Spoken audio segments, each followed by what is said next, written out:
Yeah, European Championships. I reckon they're talking about that. I mean, a lot of people are talking about that. It's quieter than normal, though. It's not as much. I reckon everyone's getting ready for the Olympics. Everyone's waiting for the racism to kick off. That's why it's quiet, because there's been so much lead up to it that the fact that it's having... It's like if you had a party and you had a massive balloon and you just held a pin next to it like that, and you went, how's the party? Is everyone enjoying the party? Everyone would really be thinking, when are you going to burst that fucking balloon? Because I'm going to cry when that happens. How scared are you of a balloon bursting? You're telling me you don't have an ounce of fear when someone's blowing a balloon and they get to that point where the colours started to fade and it's too big, and you want to say to him, it's big enough, stop! John, that's when I hold my eyelids open and walk right up to the balloon. The only time I've got interest in football is when Peter Crouch and David Beckham are playing, and basically... That's such a weird mix. That famous heartthrob, Peter Crouch. I love that dance he does. That dance he does? That's not it. You're the only You're thinking of dressage. I love Spurs, that's who I support. Right. Who And they're plays not for playing, Spurs? are they, in the Euros? They're not playing in the Euros, no.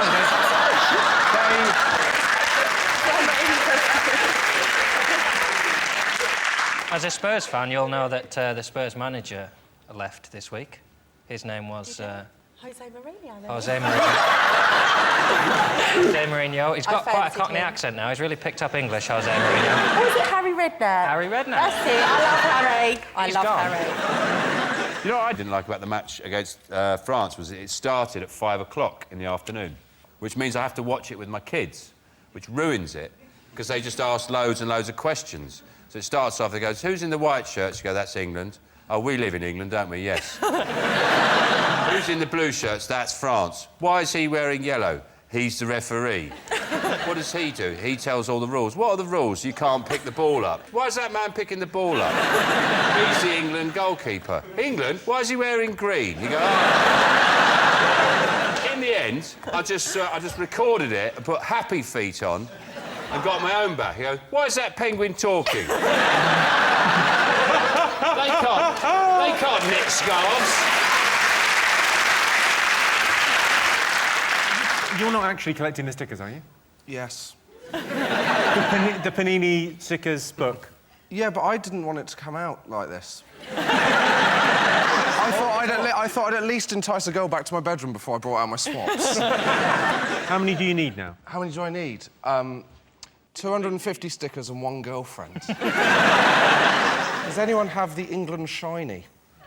It's dreadful, the shiny. It's not the official badge because it's not licensed, because we go with mail-in. But I'm not doing the stickers because I'm cool. Weirdo alert! Are you doing the stickers John as well? is doing the stickers. I've swapped with John. You're collecting the stickers? I am acquiring stickers. I can't believe you two are collecting You're grown men! Me and Josh were together in Greenwich last week, weren't we? Yeah. And we went on the hunt for stickers. Do they have any stats on, or is it just the pictures of the blokes? Oh, now she's interested. I've got an Alex Oxlade-Chamberlain that... Oh, I need that. I've got Theo Walcott, I'll swap you. Oh. This may be the most tragic thing I've ever heard. It's pretty much what the newsagent said when I said you're doing the stickers, and he just looked at both of us and went, no. Oh, what's the pleasure of it? The pleasure is in putting the stickers exactly in the lines. I think if it was scratch cards, it'd be worth it, but not what you're doing. You look at me like I'm filthy, like I've just admitted that I like to on dead hedgehogs or something. I think what you're doing is just a little bit... I mean, if it was... Why is a scratch card better than a sticker book? Because you, like... I like the way you've got really outraged. Why is that really bad? Hey, a scratch card's £1 and a packet of stickers is 50p, so financially I'm up straight away. When you scratch a scratch card, you throw it away, you bin it. When I collect a sticker, that's in my book and I've got that forever. John started this conversation by pretending he didn't collect the stickers. And now it's come out, he's the biggest ambassador for them in Britain.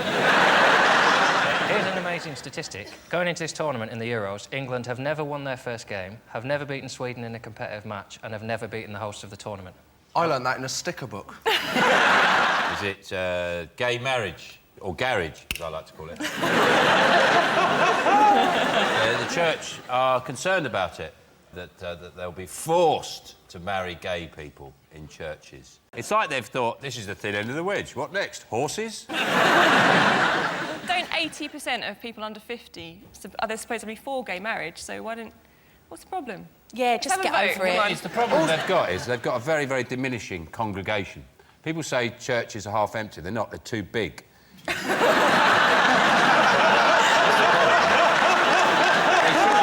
They should be like little, tea huts. If you go on the outside of a town, they've got those big retail sheds like Halfords. It'd be like having one of those for a key cutter. It's just a bloke sitting there with a key cutting machine, this massive big shed. It's not the appropriate building for the marketplace. What do you make of this, Reg, the gay marriage thing? Yeah, I mean, I feel like you are like a gay enthusiast. I would describe myself as a gay enthusiast, yeah. If you are a gay enthusiast, you probably would more enjoy the company of other gay enthusiasts. So... You make it sound like a hobby. Well, they make it look like it's fun. So... Can I just say something? Are you on the way to a wedding now? No, I want this especially for you. Well, thank you Because very you look like much. the man from Del Monte in that suit. Thank you. But basically, you know... You said yes a few times, I would imagine. Basically, the church... Oi, oi, pack it in. The church has this thing, we will welcome anyone through our doors and everything. And really, a lot of people hide in the church. You've got a lot of these people that work in churches. You see documentaries on it. They've molested children when they have been in their church. Right. So I don't think the church has the right to turn around and say, if you're gay, you can't get married in the church, because what goes on in a lot of churches isn't 100% anyway. Take that. Yeah, look good.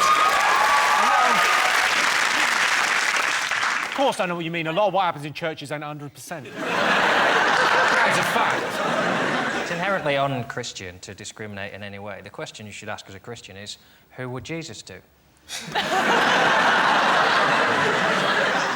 The big question for me is, why would anyone want to marry a bloke? But we had a bloke sleep on our sofa recently. I mean, there was a smell in the house for about 2 days. But you have to remember that before your wife got to you, you smelled like that, too. I don't understand why anyone would want to marry anyone. I mean, get together, sure, your bill's half price. I understand. I get it. TV licence is going up, gas is going up, electric's going up. Share it with someone, but don't bring paperwork into the eventual demise of your love. I think it's respect. If you actually marry someone, it shows that, there's respect there. Right. Because, listen, you get a nice ring out of it, and not only that, basically, you have a fantastic day.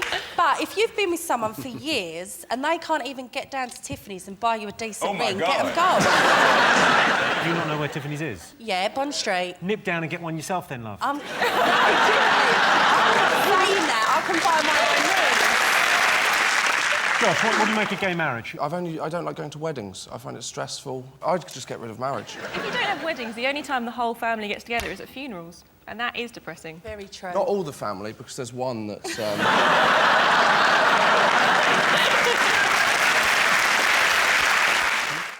Is it the government releasing these UFO files or Operation Keep Everyone's Mind Off the Economy?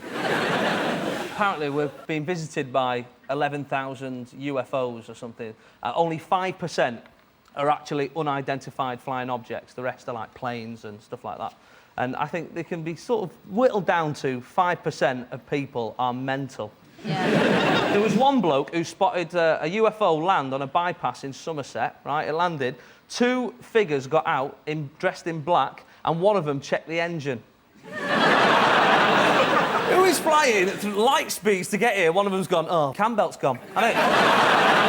People never spot these things in, like, London. Yeah. Or Paris, or anywhere where people are generally looking up at great things. Like, there's always someone looking up at the Eiffel Tower. And there's never been a single thing. It's always like Norwich. The only people they seem to target are people that are a bit weird with really shit camera equipment. I've been abducted by aliens. Yeah. We all Loads of times. I had to take out a restraining order. pin it up on my bedroom door. I heard them come upstairs and go... What happened when you were abducted? They said, do you know, where's Jimmy Carr live? We want to bring him home. The American election? This week, Colin Powell came out in support of Barack Obama, didn't he? Which was quite unusual because Barack's a Democrat and Colin's a Republican. So... Sarah Palin, isn't it? That's her name, yeah, the woman. Yeah. The more right-wing she gets, the more attractive I'm starting to find her. Is that wrong? Like a sexy Hitler. Isn't a sexy Hitler you, Jimmy? I do not really get the joke. Do you really find her attractive, though? No, truly. People say they find her attractive, but I think it would be like sticking your dick into a swirling vortex of hate. That's what I want in a wife. Last time you came on, you were sexually aroused by Barack Obama. The whole... I am so into the election, I'm Sky Plus in the debates. Yeah. I think a lot of the politics, James, is going over your head, though.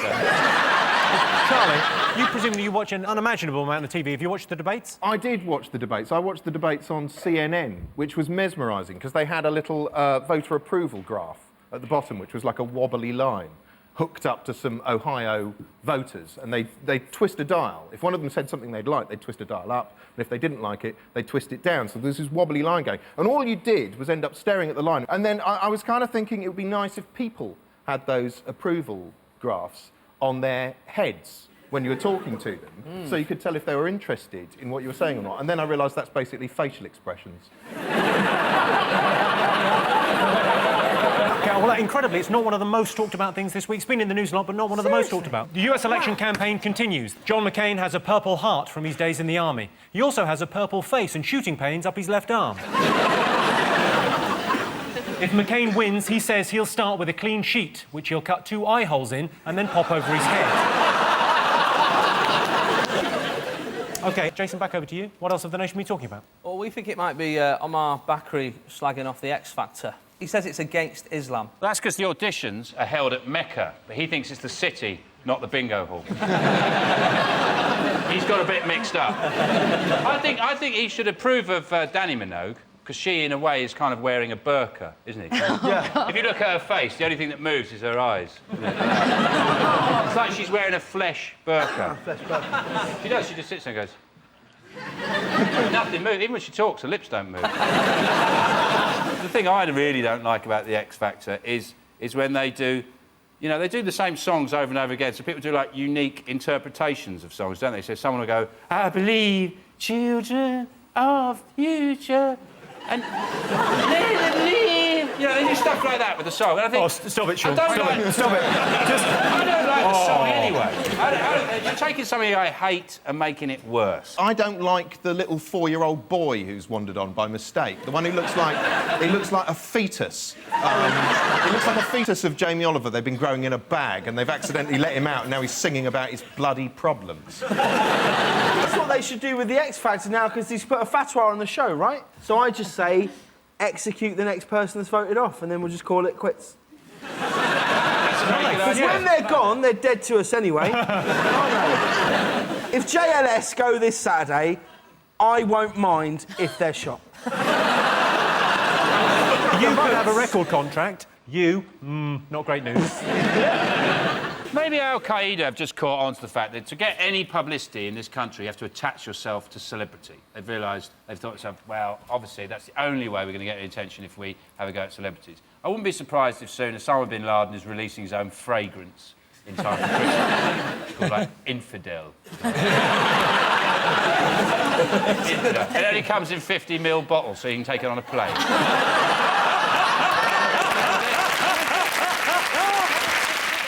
Is it the pilot who's been accused of being drunk on the passenger jet and he was taken off by police? I thought I'd love to have been there, because police are always a little bit smart-arsed, aren't they? You know, and they're arresting someone like, step out of the plane, sir. It's your plane, is it?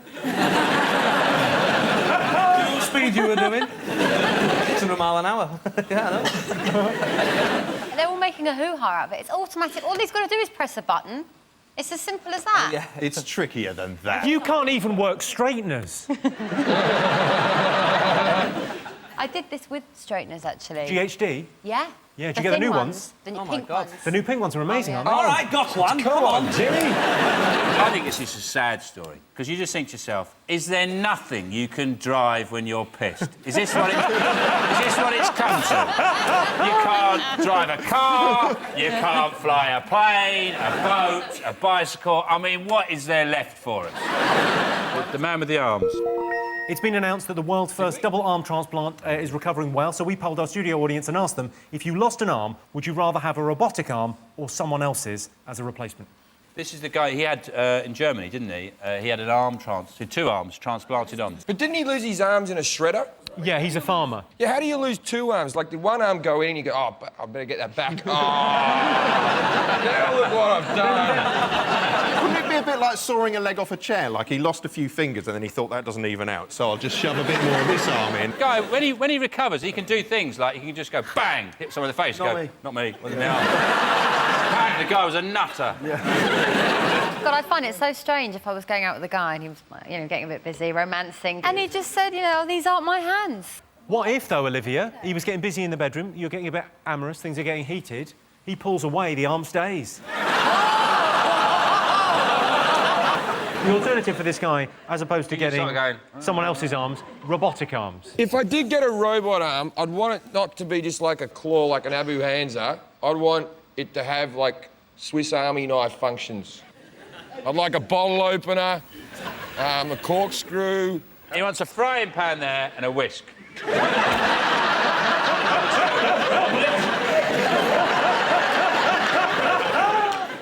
We've had this heat wave, had an official heat wave, or as one daily paper said, killer heat. Killer heat. But luckily enough, they print these tips and advice inside the papers. Thank God. Because we'd never think of stuff like that, would we? Drink water. Just all those, you know, drink water. Drink water. That's why I'm thirsty. It's something to do with the heat. These weather warnings, they're stupid, aren't they? Come on, they say today, weather warning. It's hot. Look outside. But then, to be fair, they said it's for the vulnerable people. It's for babies and it's for old people. So I'd like to, if I can, do a weather warning for my nana. Take your f***ing coat off. 4 degrees, love. Why is hot weather such an excuse for such execrable clothes? Well, not everyone looks crap in a bikini, Tricia.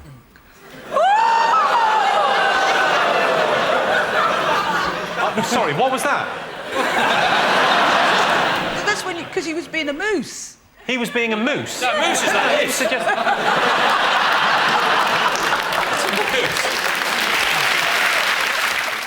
Is it the Geordie woman who recovered from a stroke only to get a Jamaican accent? It is a brilliant story. Yeah. I don't think it's a major problem for her. You know, she goes on with life. Every now and again she goes, bung, bung, diddly, diddly, woo. Apart from that, it hasn't been a major problem. There might be a woman in Jamaica waking up today going, why, It could be a lot worse. She could have an Australian accent. That would be terrible. That's Australia with that rising inflection all the time. Going, I'm going down the shops. I was in Sydney about a year ago and I heard someone actually sneeze with a rising inflection. Oh, my God. This guy went, achoo?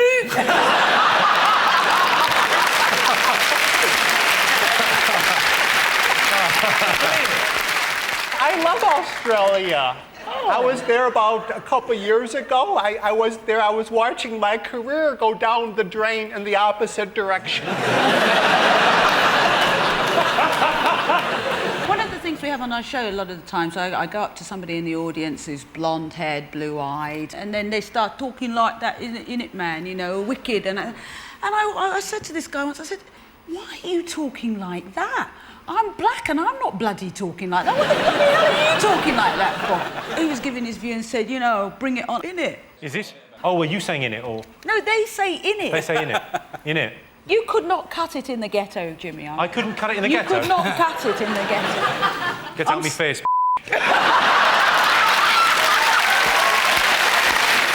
30% of millionaires are worried about what? Robin Hood and his merry men. Helping their new wives with their homework. Is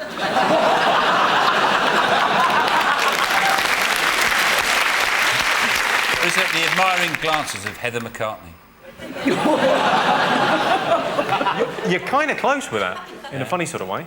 It's security-related. That their partner is a security guard. Tell you the answer. 30% of millionaires are worried about being stalked. What's that got to do with Heather McCartney? Stalked. She's a f***ing stalker. Well, she's only got one leg, but that couldn't call her stalking. Every week, 4,000 Britons are hospitalised through DIY accidents. Is that true or false? I've never met anyone who's been involved in a DIY accident or even heard a story about someone who's been involved in a DIY accident. Yeah, but you move in the right circles to hear the DIY stories. I've built stuff. Yeah? What have you built? Nothing. God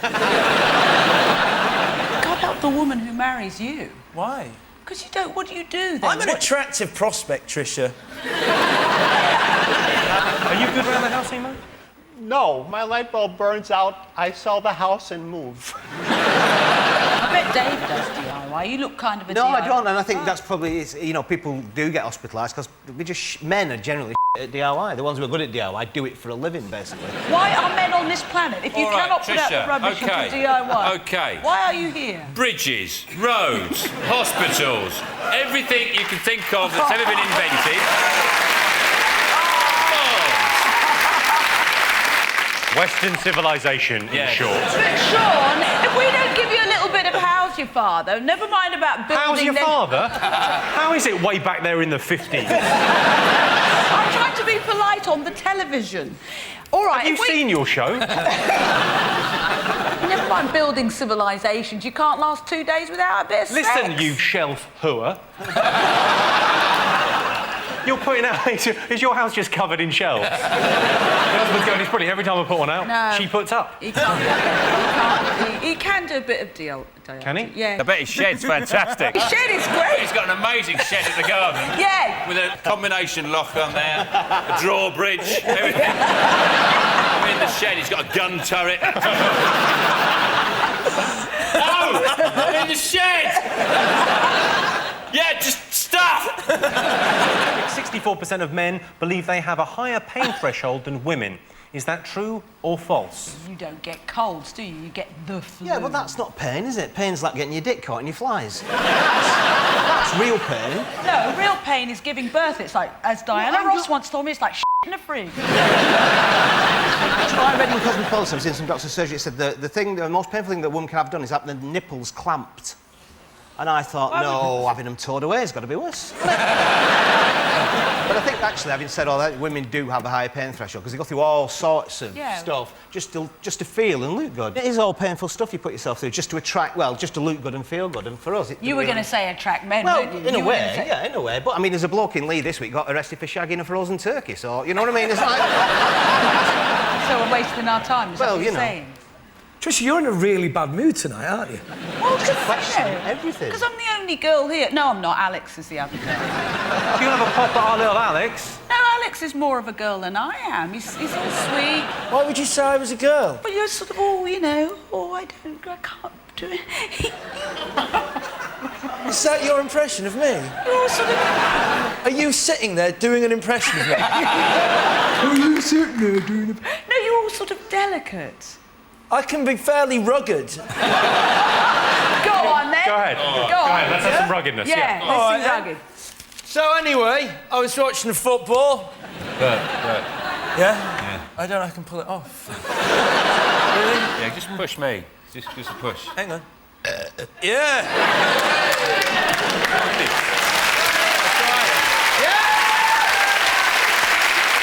Oh, my hero. Shut up, Tricia.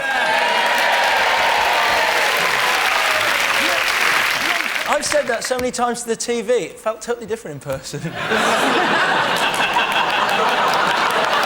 Most annoying thing about restaurants.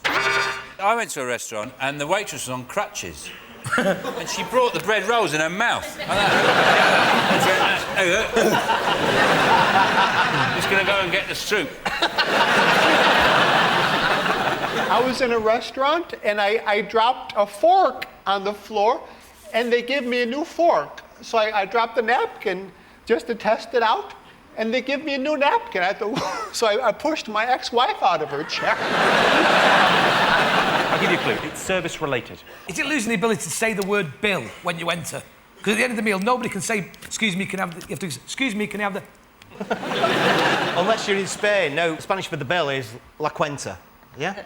Not as I did when I went over, stood my phrase bit and asked for la queso, which is cheese.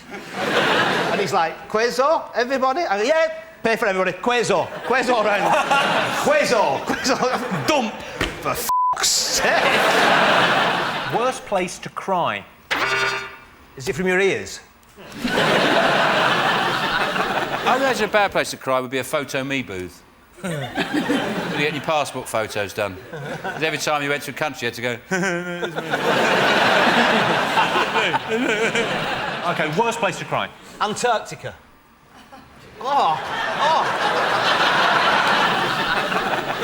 What, a job interview? Correct answer, Justin Moore.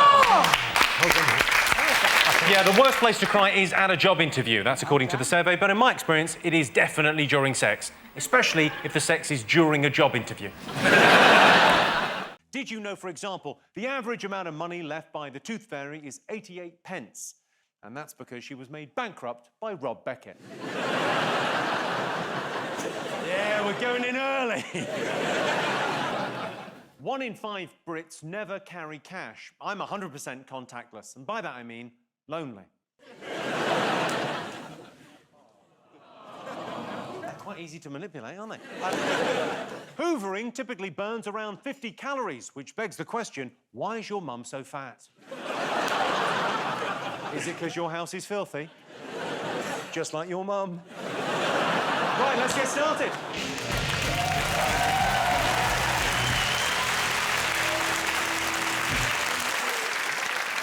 Yes, the worst thing about going to weddings is it's expensive. There are ways of saving money at weddings, though.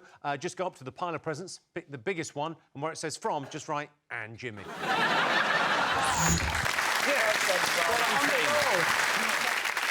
Yes, the best way to treat yourself is to go on holiday. I took my nana on her first ever flight recently. She said she couldn't really deal with all the pressure. I said, I'm not trying to pressure you, Nan. I'm just saying this is probably your last chance to join the Mile High Club. Christmas TV and film. I love Christmas TV. There's nothing better than sitting down to watch a film you've seen countless times before with people you can no longer stand.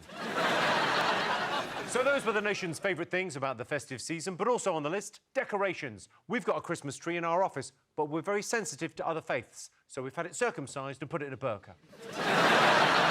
New Year's Eve. I love New Year's Eve, drinking excessively, vomiting everywhere, and then getting a bit handsy in a dark corner. Next year, I must invite people around.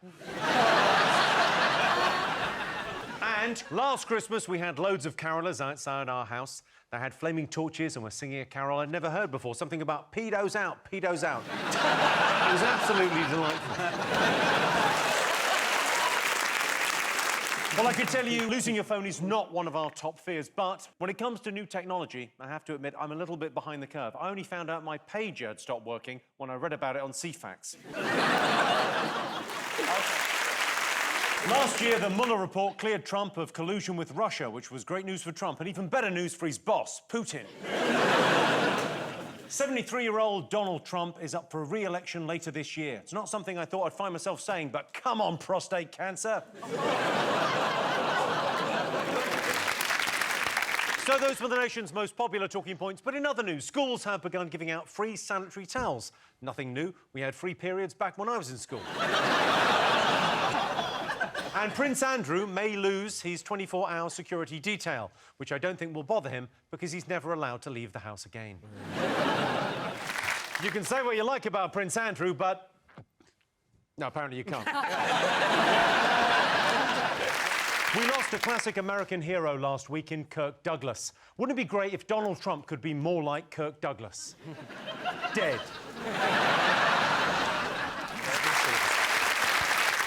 Yes, the scariest thing about the future is getting old. I'm not worried about getting older, although I suspect I'll start thinking more about it when I turn 30.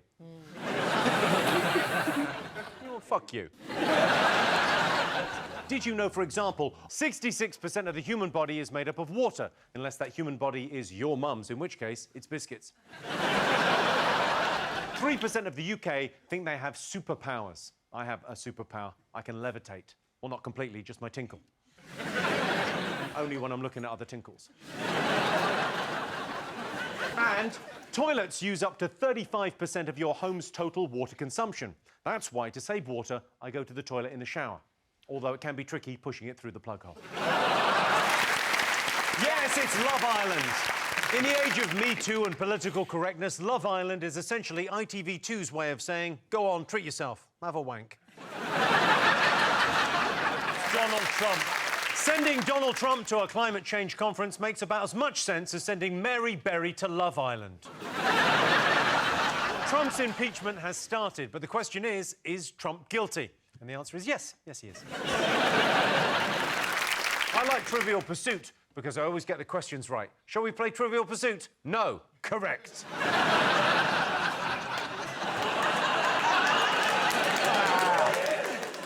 OK, well, I can tell you the answer is false. 73% of people would date a colleague.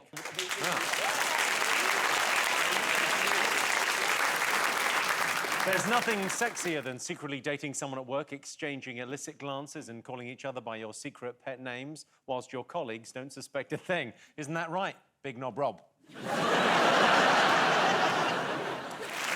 Meghan Markle has unfairly got a reputation for being a bit of a diva, but royal insiders say she's only ever made one demand. Don't leave her alone with Prince Andrew.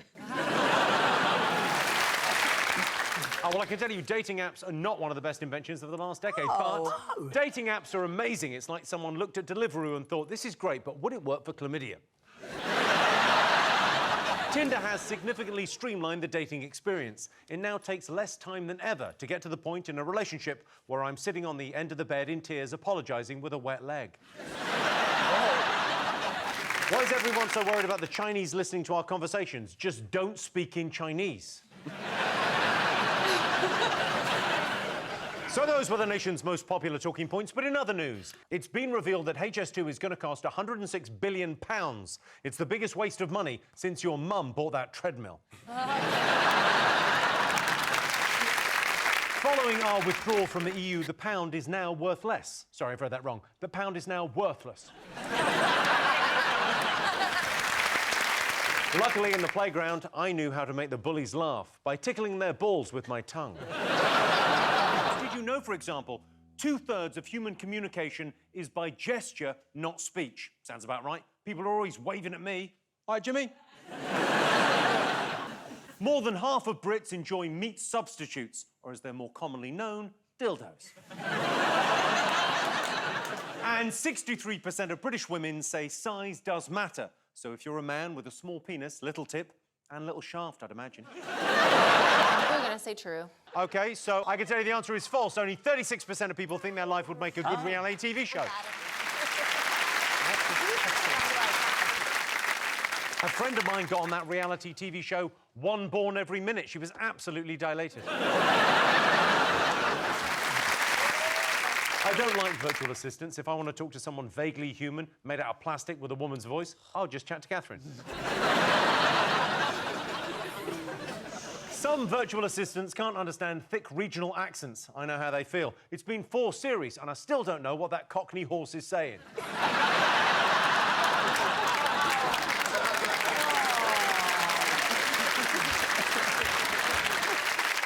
So those were the nation's favourite inventions, but also on the list, drones. Drones are used to deliver parcels, packages, and death from above to Iranian generals.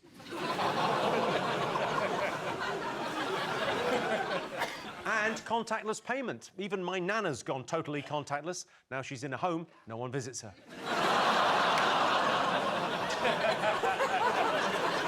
It's a joke, she's dead. My nan actually died of a heart attack, and I'll never forget it because it was the same day I bought her an air horn. Well, I can tell you, Prince Andrew was not one of the most talked about people of the last year, but the biggest unanswered question of the Epstein scandal is how did paedophiles with dirt on the royal family get so good at killing themselves? Turns out the Grand Old Duke of York had 10,000 punchline redacted for legal reasons. Well, I can tell you it's not one of the most talked about things, but Jeff Bezos is the richest man in the world, which I'm sure will be a great comfort to him when his dismembered body parts are being stuffed into a series of duffel bags by Saudi security services.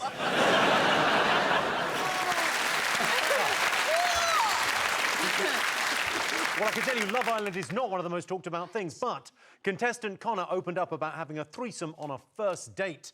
I finally persuaded my girlfriend to have a threesome. I can't wait to hear how it went. OK, the Oscars, everyone. The Oscars. That's right, we're talking about the Oscars. I can tell you the Oscars is not one of the most talked about things, but this year women and minorities cleaned up at the Oscars, but only after all the stars had left.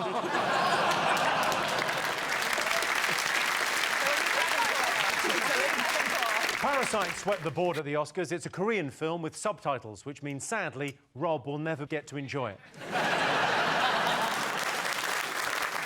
Well, I can tell you that exams are not one of the most memorable things about school, but remember, if you do cheat in exams, ultimately, there's only one person you're cheating. The head of the exam board. Fuck him.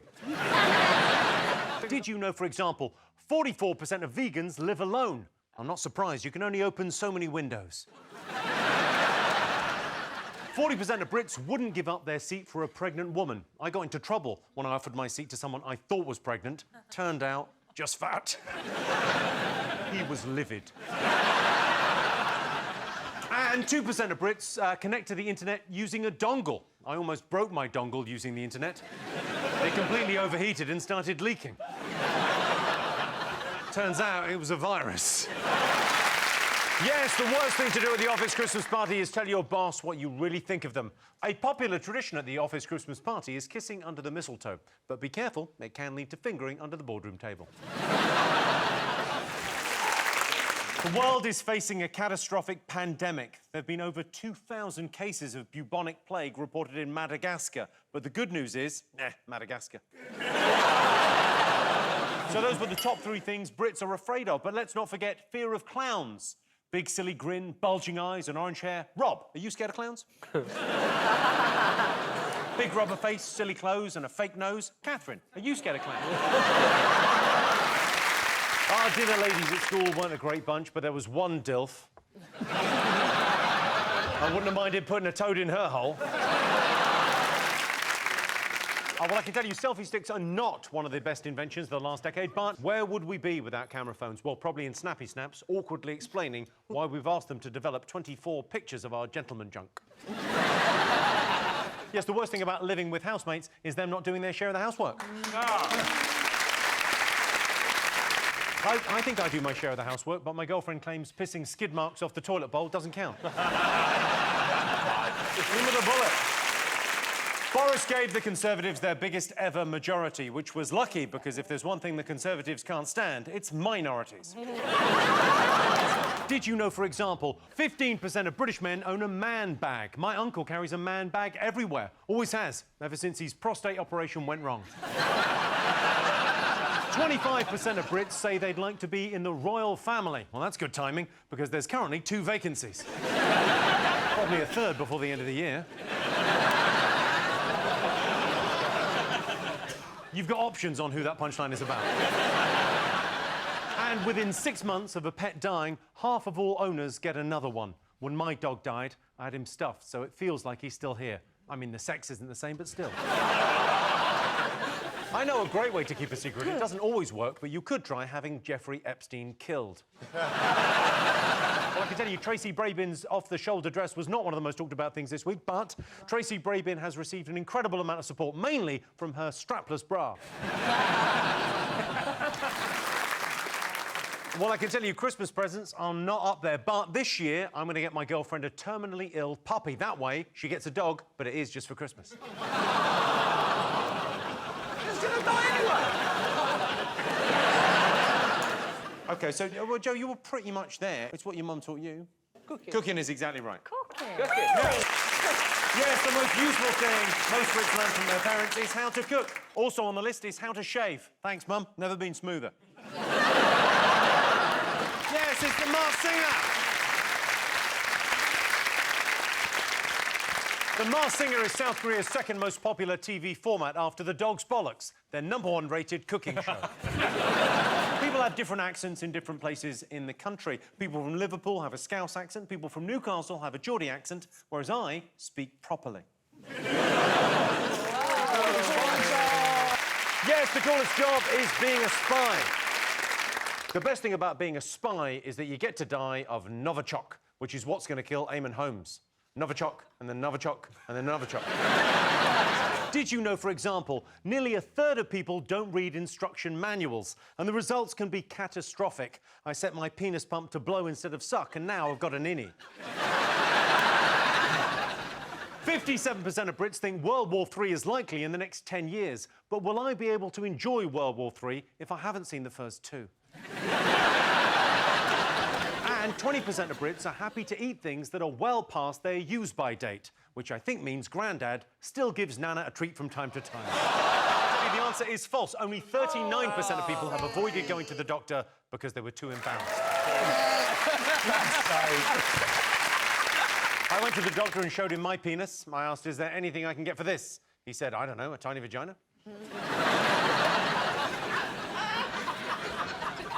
My doctor told me I had a micro penis. I said, I want a second opinion. He said, it's also a weird shape. Britain is no longer in Europe, but what we are in is deep shit. Now Britain has finally left the EU, politicians are free to focus on important things, like working out how to get Britain back into Europe. Of course, we all support Philip Schofield. It's just hard to process how Dancing on Ice could somehow get even gayer. Yes, the best thing about being single is the freedom. Yes, freedom to make a microwave biryani meal for one and come on your tummy with a finger up your bum. On I'm a Celeb in 2018, Joe Swash was taken to hospital when a cockroach lodged itself in his ear. It was one of the worst experiences of my life, said the cockroach. Did you know, for example, 17% of Brits think it's acceptable to go outside in your pyjamas? I popped out in my pyjamas the other day. My girlfriend said, pop yourself back in, Jimmy. 1 in 20 Brits say they openly pick their nose. I saw Catherine pick her nose out of a catalogue. 1 in 3 men say they never dance. They say you can tell how someone has sex from the way they dance. That's why I only ever dance alone in my room whilst wearing one of my dead mum's dresses.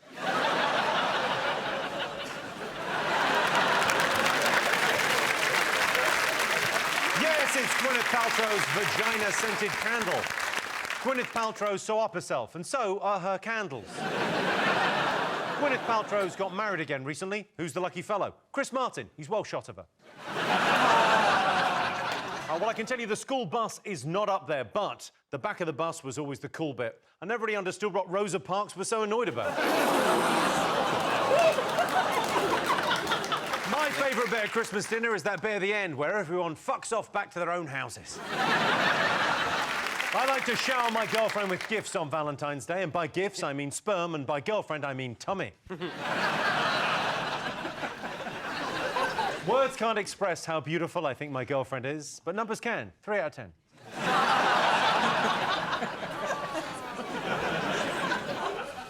Fucking hope she doesn't watch this. Yes, of course, Harry and Meghan. Meghan and Harry will no longer be funded by the taxpayer. Instead, they'll be funded by Prince Charles with money he gets from the Queen, who's funded by the taxpayer. Everyone in the royal family is really upset with Harry and Meghan, apart from Prince Andrew, who can't believe he's fucking luck. Did you know, for example, 2/3 of Brits sleep naked, and that's a survey of my neighbours done by me through their window.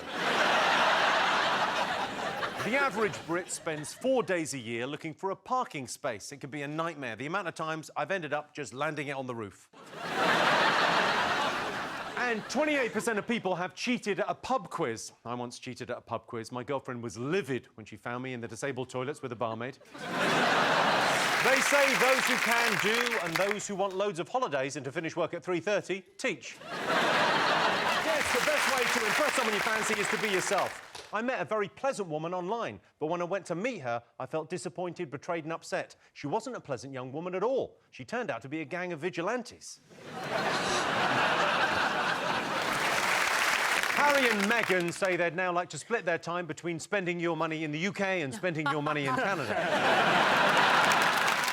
Yeah, the most common thing people lie about is pretending they're listening. And that's according to a survey of all men everywhere. I'm always listening to my girlfriend, but then I like long, boring stories with way too much detail and no point. Did you know 6% of Brits buy advent calendars containing alcoholic drinks? But I don't need a calendar to remind me to drink at Christmas. I just look at my family.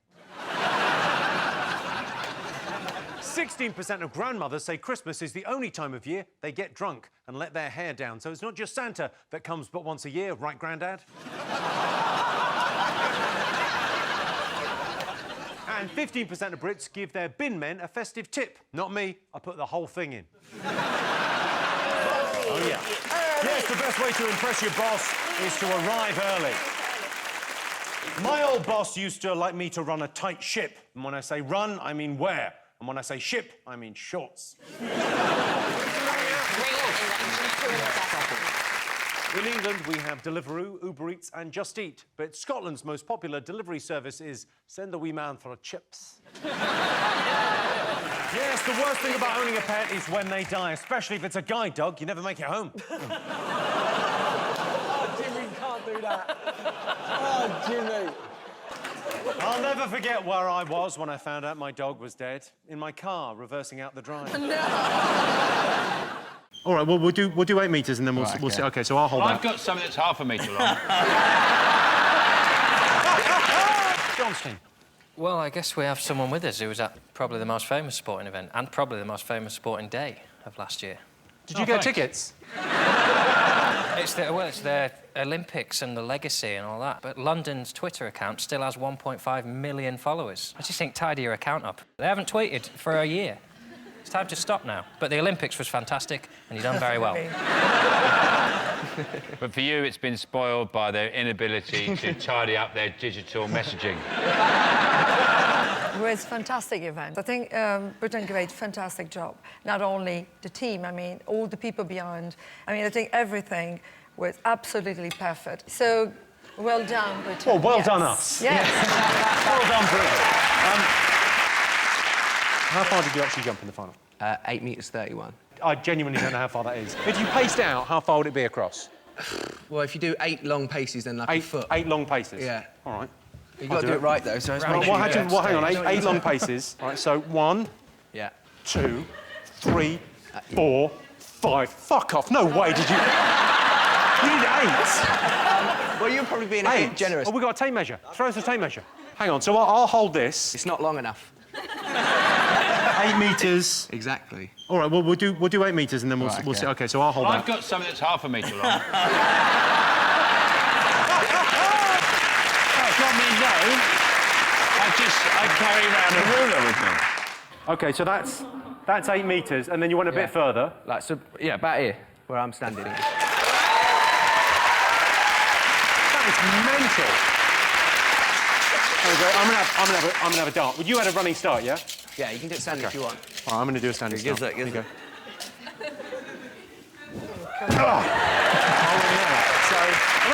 That's at least a start.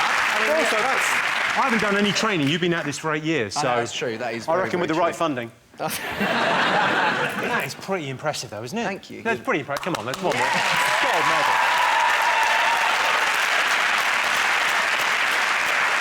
Was it amazing being part of Super Saturday? Yes, it was pretty special.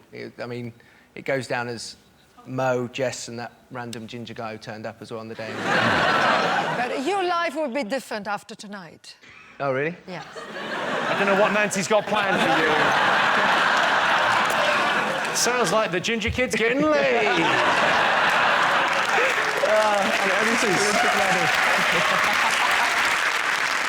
It is amazing meeting you, Greg. You know, but it does sort of remind me how shit my year was last year. Like, you won a gold medal and I had my bird table stolen. Completely different years. Is that on Super Saturday? Actually, I did have a good Saturday that Saturday because I had spaghetti bolognese for a tea, so... I'm with you, buddy. Both winners. Like, the way Mo did you think of doing anything? Like... I did kind of consider it, because obviously the Mobot is massive, but then I hate it. I mean, it's rubbish. I'd be ripping it off and then people hate me. I know he's a really nice guy. Everyone really likes him. But it's shit, isn't it? It is. You know the M from YMCA, Why didn't he just do the M from... It was the M. But that's that the M? Yeah, that is the M from YMCA. That is... What did you thought the M was that? Yeah, but he's from down under, isn't he? Yeah. OK, let's have a look and see if the Olympics are up there.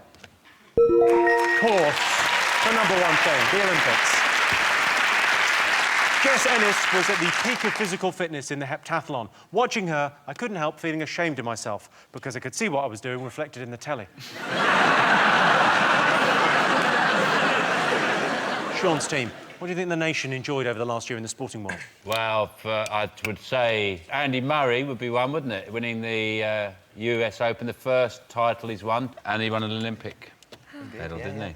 He's bloody good. Are you a big fan of Andy Murray? Yeah, I think he's done a good job for tennis and everything else. Relatively nice guy, so...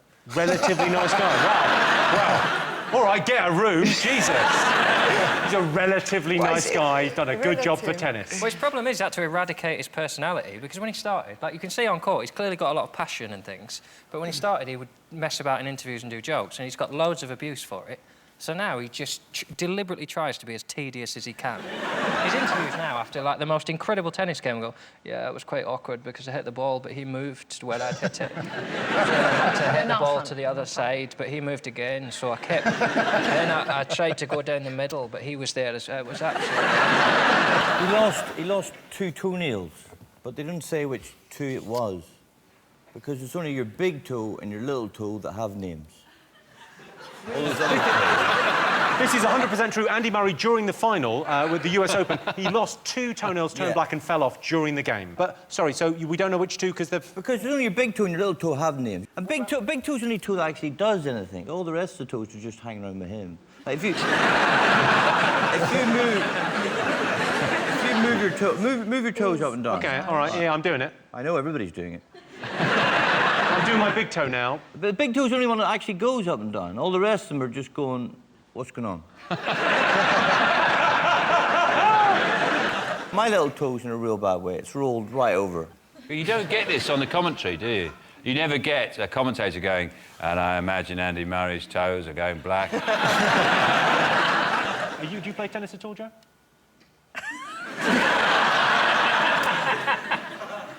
No. No. I'm a bit annoyed, though, because my application to be a ball boy got turned down again.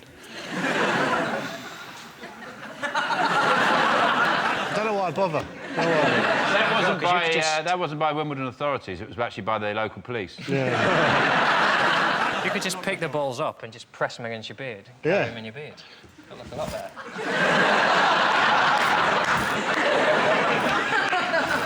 See, I could do it. Do you watch tennis? You a fan of Andy Murray? Yes. No, I'm a fan of Roger Federer. I do like Andy Murray, but I have a crush on Roger. You've got a crush on Roger Federer? Yes. Well, if you would like, you know, someone that looks a little bit like his special needs younger brother...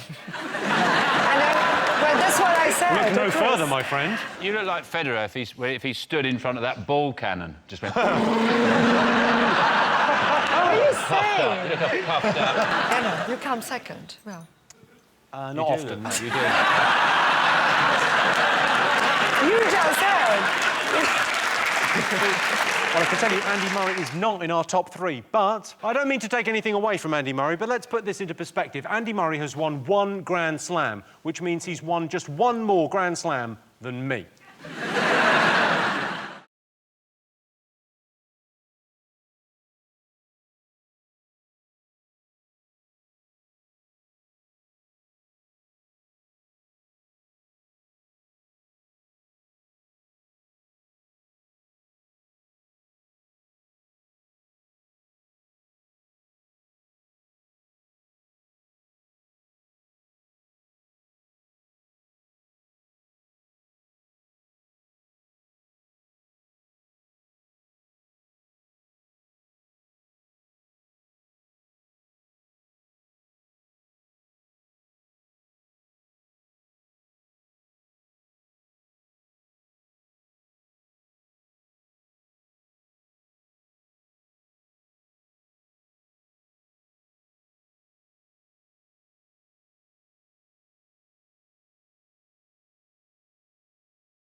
Do you watch the Wimbledon?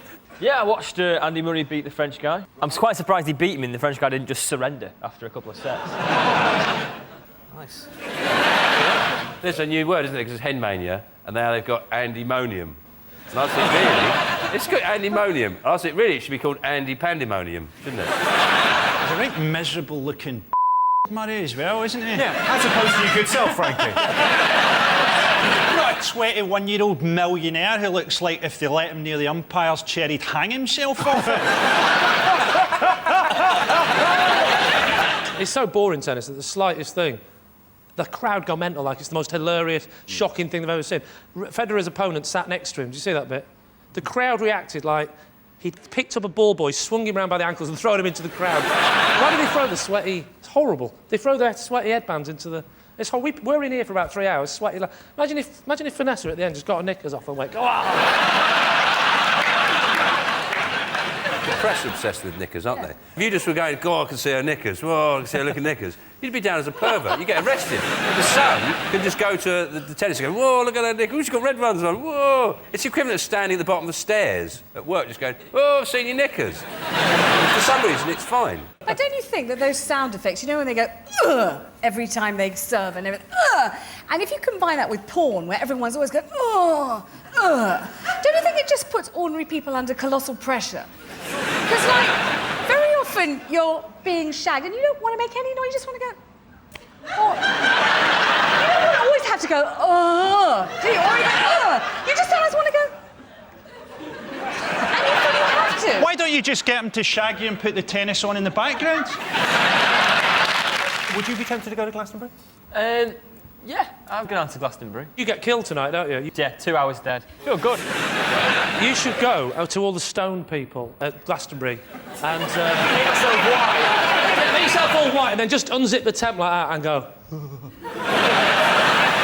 What, do you think Hollyoaks is on a big screen at Glastonbury? It's no more mental than putting Jay-Z on, is it? JZ. Is it JZ now? Yeah, he's in England. It's Oh, JZ right. now. You're over here, you play virus. It's JZ.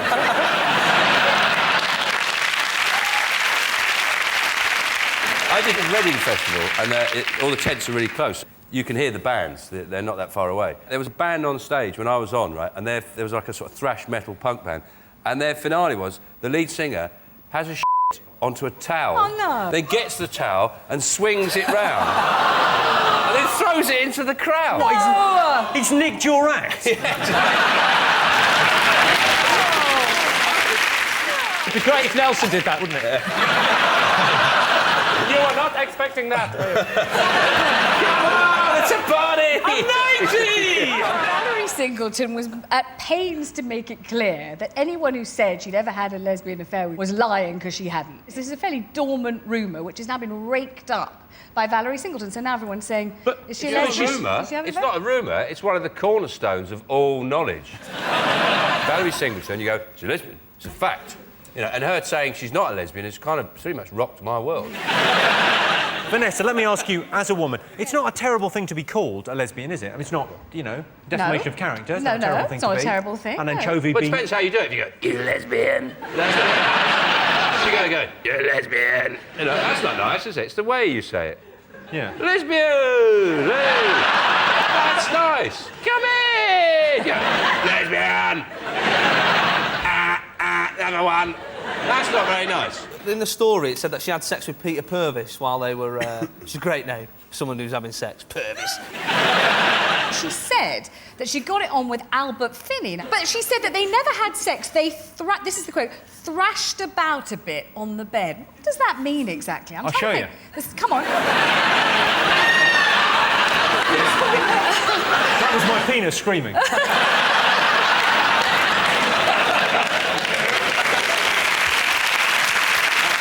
I can tell you that Valerie Singleton is not one of the most talked about things this week, but it was in the news. Valerie Singleton denied any lesbian allegations and was so shocked by the rumours that she dropped her pool cue and spilt bitter down the front of her dungarees.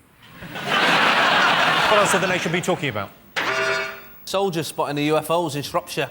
Ooh. Yeah. Tell me more. I don't know what they're doing in Shropshire. Like, there was a weird sort of Yoda-esque sort of bloke going, alien going, we must see Shrewsbury Town Hall, we must. I don't don't get is one of them described it as a cylindrical object with things protruding out the side, so that's just a plane. The problem with unidentified flying objects is if they identify it, then it's just a flying object. And if at any point it lands, it's just an object. And then you've just seen an O. Let's see if soldiers spotting UFOs is one of the most talked about things this week. Yes, it is. Sneaking in at number 5. This is the story that soldiers spotted UFOs in Market Drayton. The incident is set to be made into a movie entitled The Goose That Flew Over Market Drayton. Would you work for Naomi Campbell? She's got 200 hours community service because she went mental on a plane, didn't she? She has, and it's not the first time she's had run-ins with the law. Yeah, she's done community service before, didn't she, in New York? Yeah. Because she hit her assistant with a BlackBerry. And when you first read it, you go, that's not that bad, is it? A pumpkin, I can understand. But she just got a pumpkin and put it on her head like that. Look a bit like you, actually, wouldn't it?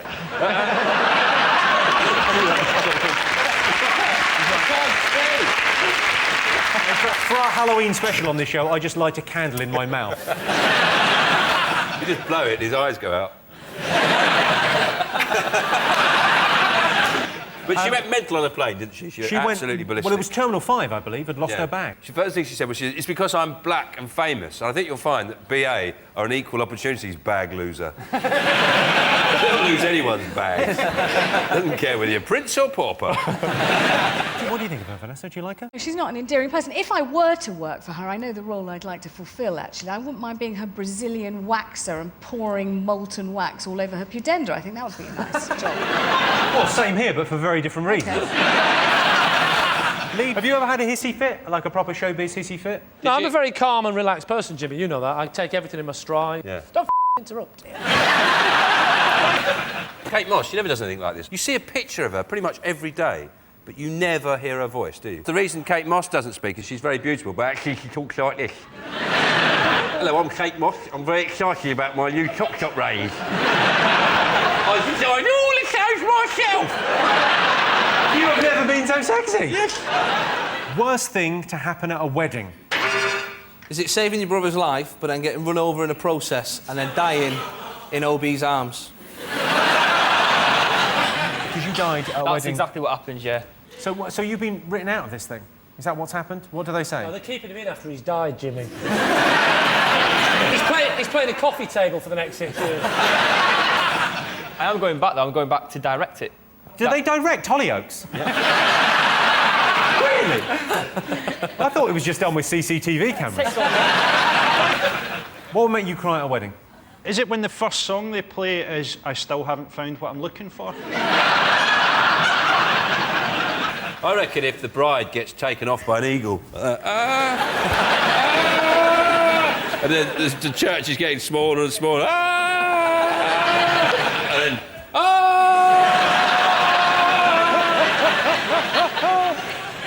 I'll give you a clue. It would make the bride cry. The groom was set with a chief bridesmaid.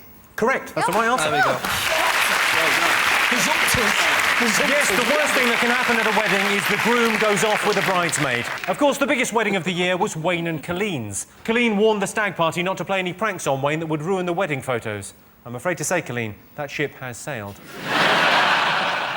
Right, Yes. hang on. Great British Bake Off. Truly one of the greatest television programmes. I can't tell you how apoplectic with joy I am to be this close to Mel, because I watch it, don't get frightened. No, I love it. In my pants. Shall I piss off? Angel time. Ease yourself back, John. There's something delightful about watching people sweating over making a cake while you're eating Angel Delight in your pants. There's just something really... See, here's the thing, I really like the show, but I think cake is for people who don't drink to feel like they've had fun in their life. What are you saying? People who drink, when they go, I was a bit naughty this weekend, you go, what happened? Well, I ended up puking, I shit myself on my doorstep.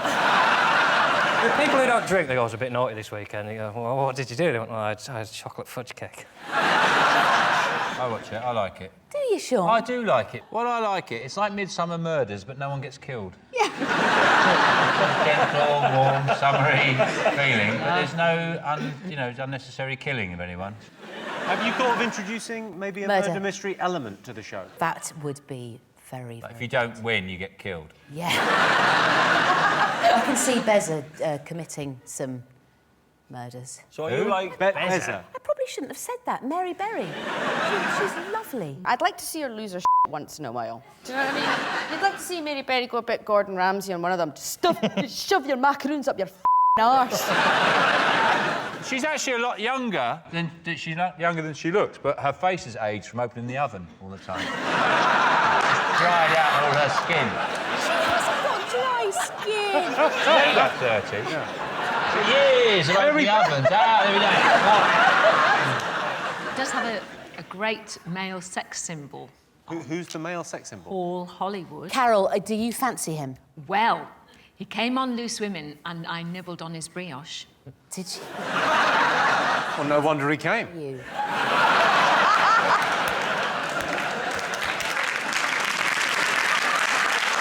Can we have a look at this Hollywood character? Here he is. Yeah, come on.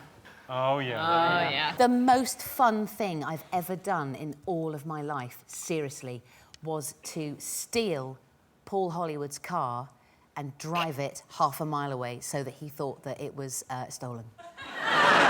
You didn't? Yeah. He's got a posh car, hasn't he? He's got... His car is so posh, you don't actually put a key in, you put a crystal into a thing. Where's a Superman's car? It's a rock of crystal. Well, actually, it's not a rock, it's just a rectangle of crystal. Should be a wooden spoon, really, shouldn't it? You put the crystal in, and then, this is absolutely true, in Hollywood's car, the Bond theme tune kicks in as soon as it starts. You can't have the Bond music banging out and step out of your car and people go, what do? I eat muffins. It can get really emotional and tense in the programme. It can get... It's like Dallas or something. It's really tense. People's lives are invested in their sponge. Yeah. Me and Sue and I should say, grammatically correct. Yeah, thank you. We, with them, invest our very selves into the Battenberg/quiche. Oh, the Union Jack Battenberg. That was amazing. Phenomenal. I would never expect John Richardson to just go, oh, the Union Jack Battenberg. No. It doesn't seem that right-wing, does it? Coming over here with your syllabub and your bloody pistachio ice cream coffee nonsense. I like a Battenberg cake, shaped like a flag. Now, piss off.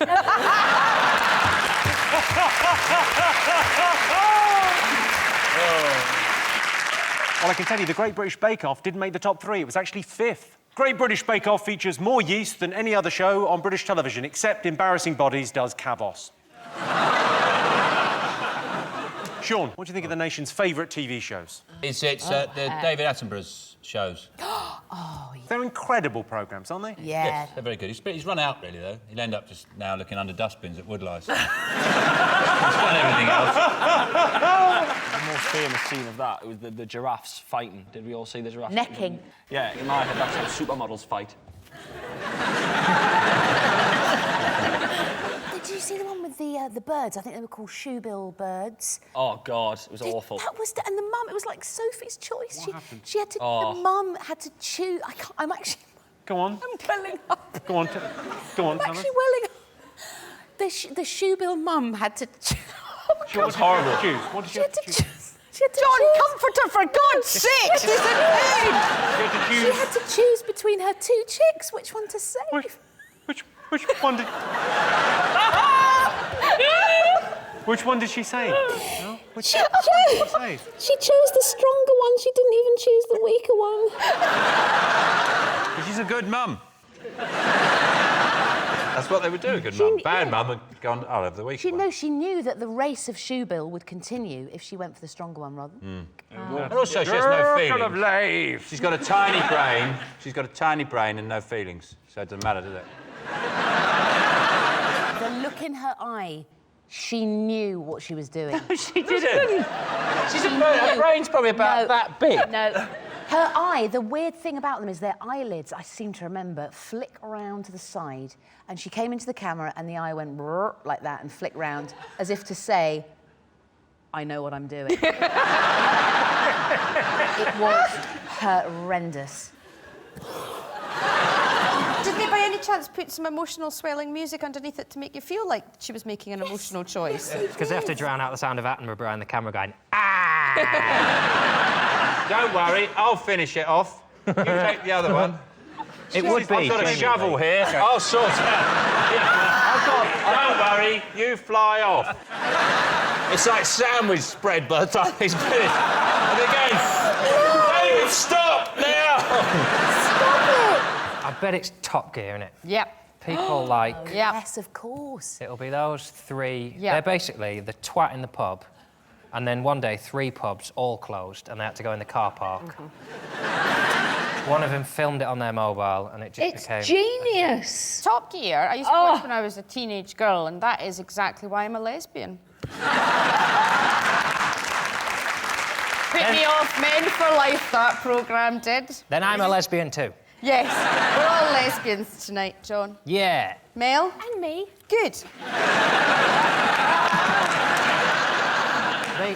They have to shout because what they're saying is dull. You know, in films, the most exciting lines, they whisper. So, like, if you've got a really good script, you just have to go, if you come round here again giving it that, I'm going to cut your head off. Right? But they have to shout, because if you just said, this is the new Ford Fiesta 1.2 diesel, no one will watch it, but they go, this is the new 1.2! And you're watching it, this is amazing. And then if you watched it written down, you think, oh, you just showed me a car. You've been on the show. I love Top Gear. I love anything to do with engines, but there are a lot of people in the world who are emotionally attached to their vehicles. I love starring a reasonably priced car. I think that's a really good feature. I watched that repeatedly when Helen Mirren was on. That was absolutely fantastic. Not enough crashes.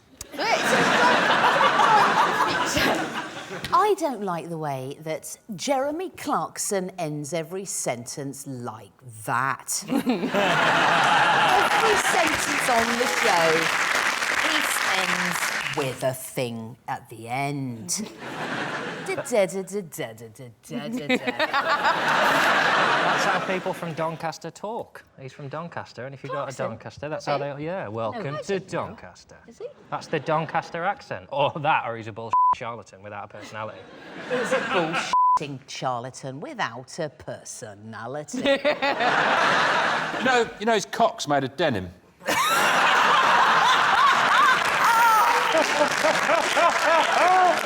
I mean, we're living Clarkson our time. Let's remember, there are 3 dicks. There are. Richard Hammond, his appearance is phenomenal. He looks like he's getting groomed on the internet by Noel Edmonds.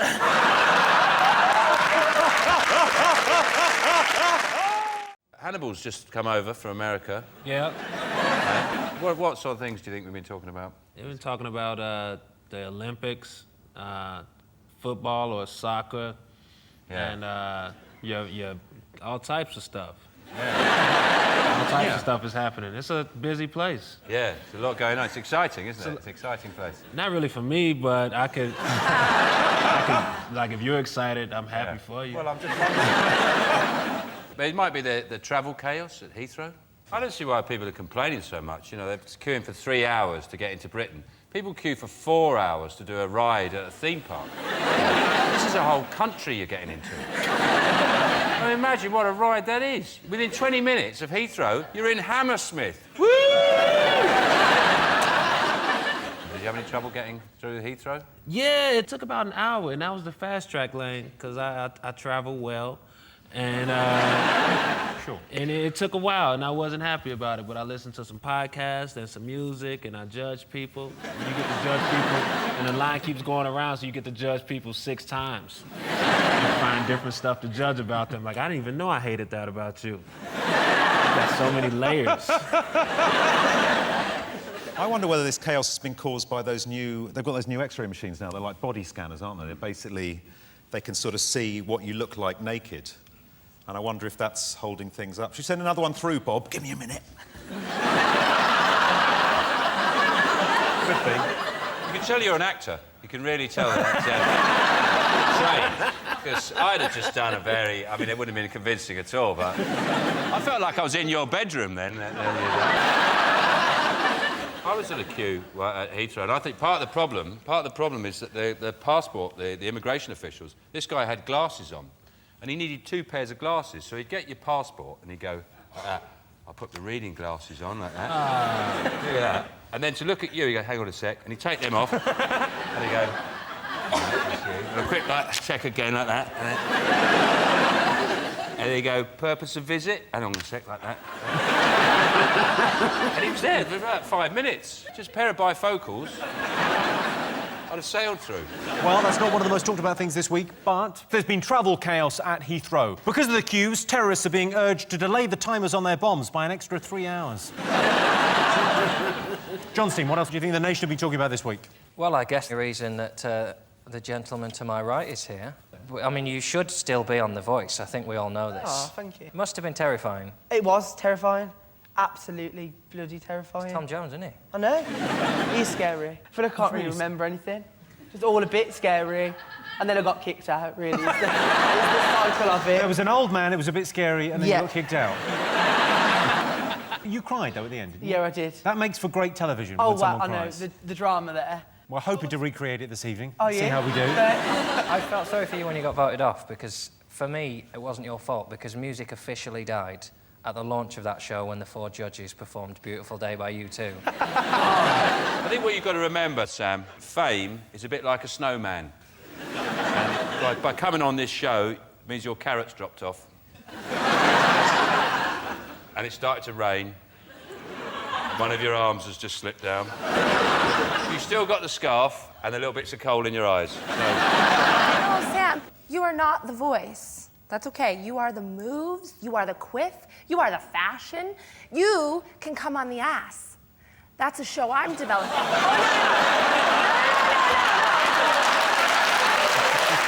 It's a new show I'm developing, The Ass. The Ass. And the judges are Kim Kardashian and J-Lo and Nicki Minaj and Beyonce. And they look at an ass. And then based on that ass, they decide whether they want to hear your talent. And if you don't have one, you're on Kim Kardashian's team. You can come on the ass. Don't worry, I'll write you in. Perfect. Might be time for another one of your mimes. You're better off out of it, because I think since they've got rid of the turning chairs, the show's kind of... it's crap, really. It's pointless without the spinning chairs, isn't it? It was good with the spinning chairs. Yeah. They go up and down whether they like you or not. Like, if Tom likes you, he goes, I think you're bloody great, you are, like that. He goes...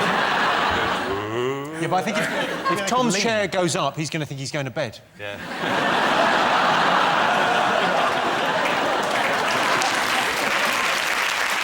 Should we have a look and see whether The Voice is one of the most talked about things this week?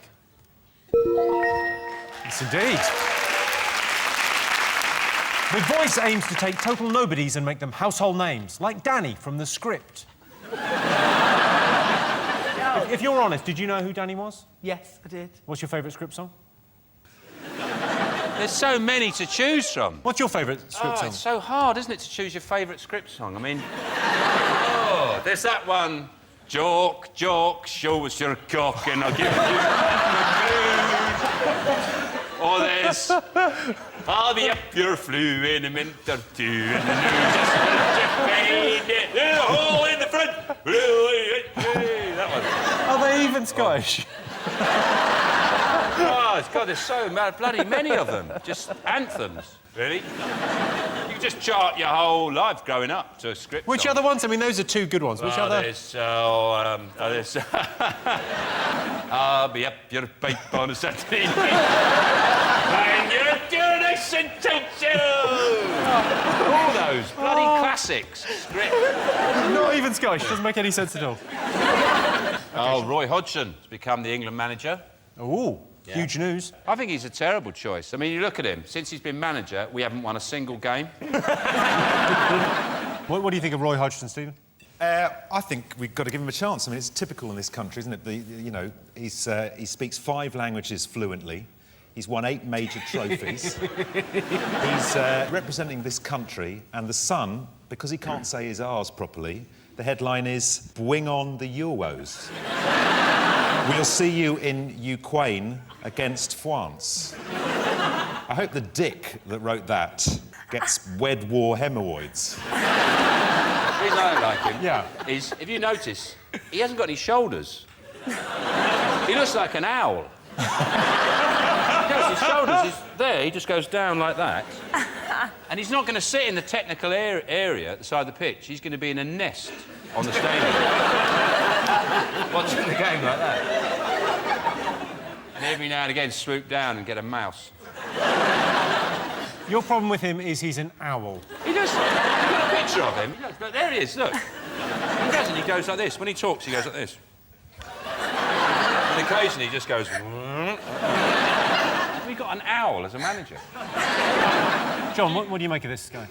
I'd rather him than Harry Redknapp, to be honest. What? I really like the image that said, oh, Harry was just sat waiting by his phone. That made me laugh. I tell you, he wasn't. I bet his phone was ringing, because if I was Harry Redknapp's mate, I would have just been doing withheld number calls all day. Hello, Harry, it's the FA here. Sweet FA, see you later, tosser. Is it the trial of Michael Jackson's doctor? Dr. Murray is accused of being responsible for Michael Jackson's death, which is odd, really, considering that Michael Jackson, apparently, in his house, he had 4 gallons of anaesthetic just stored in his house of serious, you know, like medical anaesthetic, which is probably enough to put Louis Spence to sleep.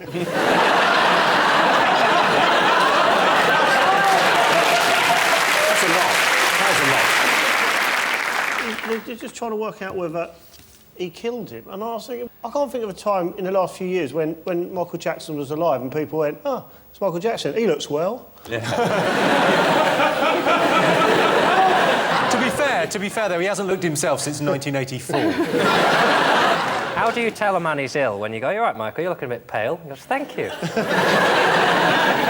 Well, I was thinking, before he died, his whole life must have flashed before his eyes. And his last thoughts must be, who's that little black kid singing my song?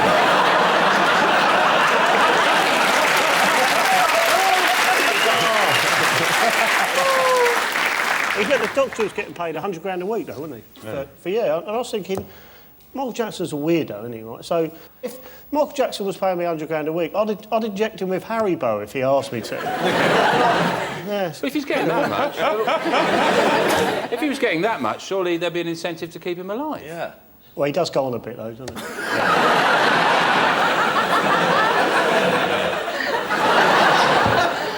People suspect foul play. The family suspect foul play, and it just, you know... Well, there was a delay, wasn't there, in resuscitation, giving him the kiss of life, because it took them ages to find an 8-year-old paramedic.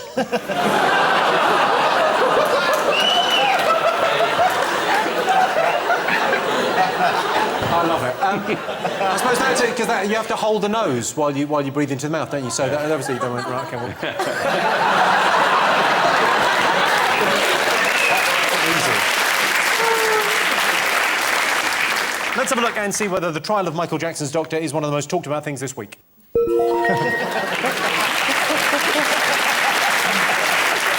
Yes, the long-awaited trial of Michael Jackson's doctor started this week. Make no mistake, Jackson's name is going to be dragged through the mud at this trial, but when all is said and done, Michael Jackson will remain my absolute favourite self-mutilating, mentally unstable, virtually bankrupt, suspected paedophile junkie of all time.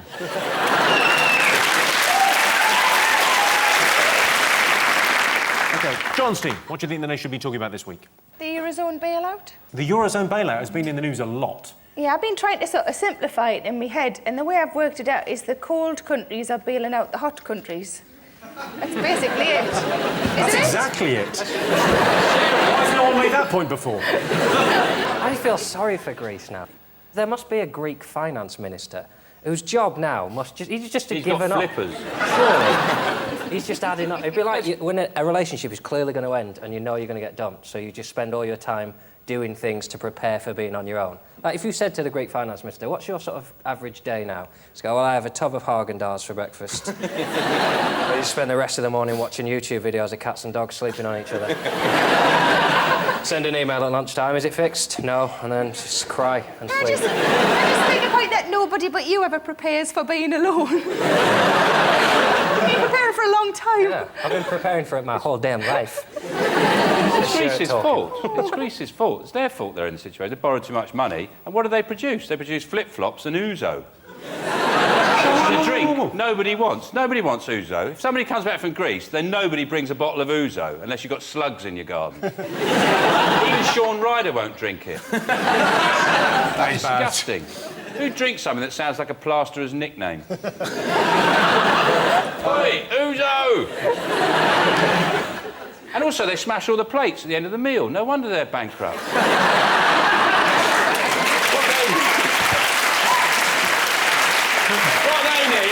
What the bloody Greeks say? They need some fairy liquid and do some washing up.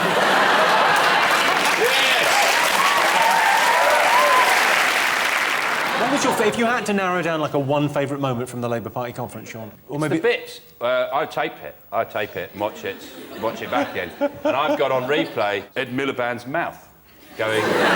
He does something, it's weirder than Rio Ferdinand's mouth. It's like his mouth's doing some kind of breakdance move. He says something like prosperity, and his mouth goes... Okay, let's have a look at him. Let's have a look at him.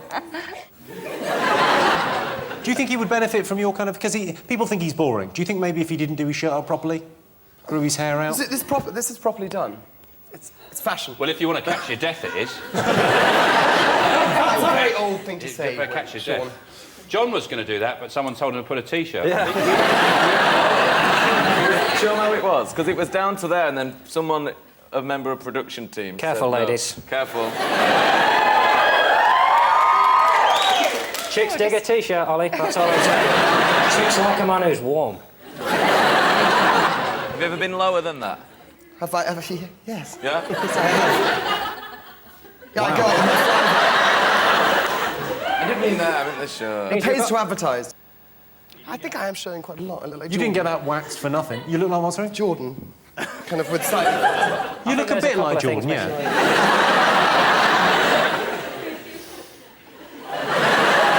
You look like someone for whom the gender reassignment has gone brilliantly.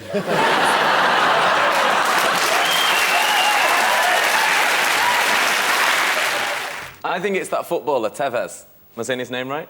Yeah. Yeah. What about the footballer, Tevez? I really don't know anything about football, but I think You don't need to say that twice. He's really expensive, and he refused to go on in some big match. And there was some sort of row, and you saw him being like, well, I'm not going on. Which I kind of liked, the kind of thought of like an obnoxious... Because I love an obnoxious pop star. You know, like It's the pop sort of stars thing that make people Axl wait. Rose would do. Yeah, I love that, like not going on yet. Axl Rose shouldn't have to go on because he's not a footballer, so... It's a good point well made, Sarah. I can't argue with that. If you're on £200,000 a week and your boss says, you won't do half hour for us, would you?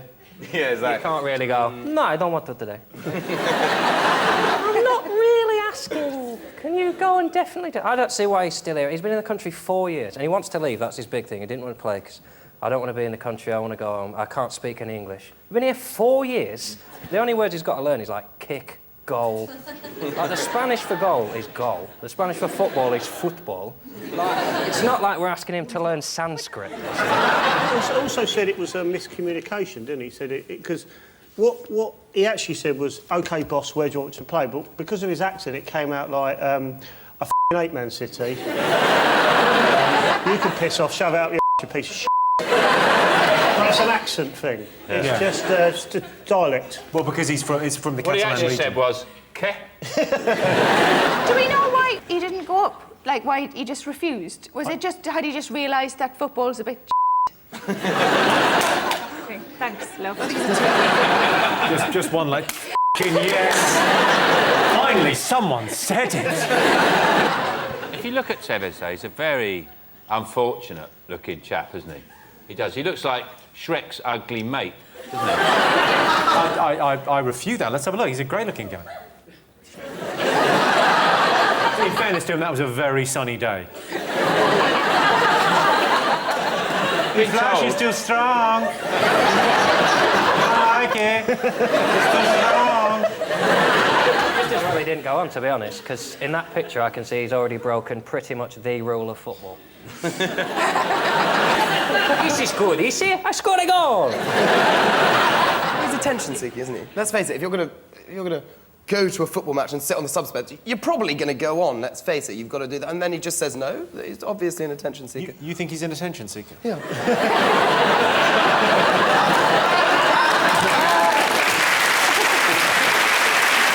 He's obviously an attention seeker.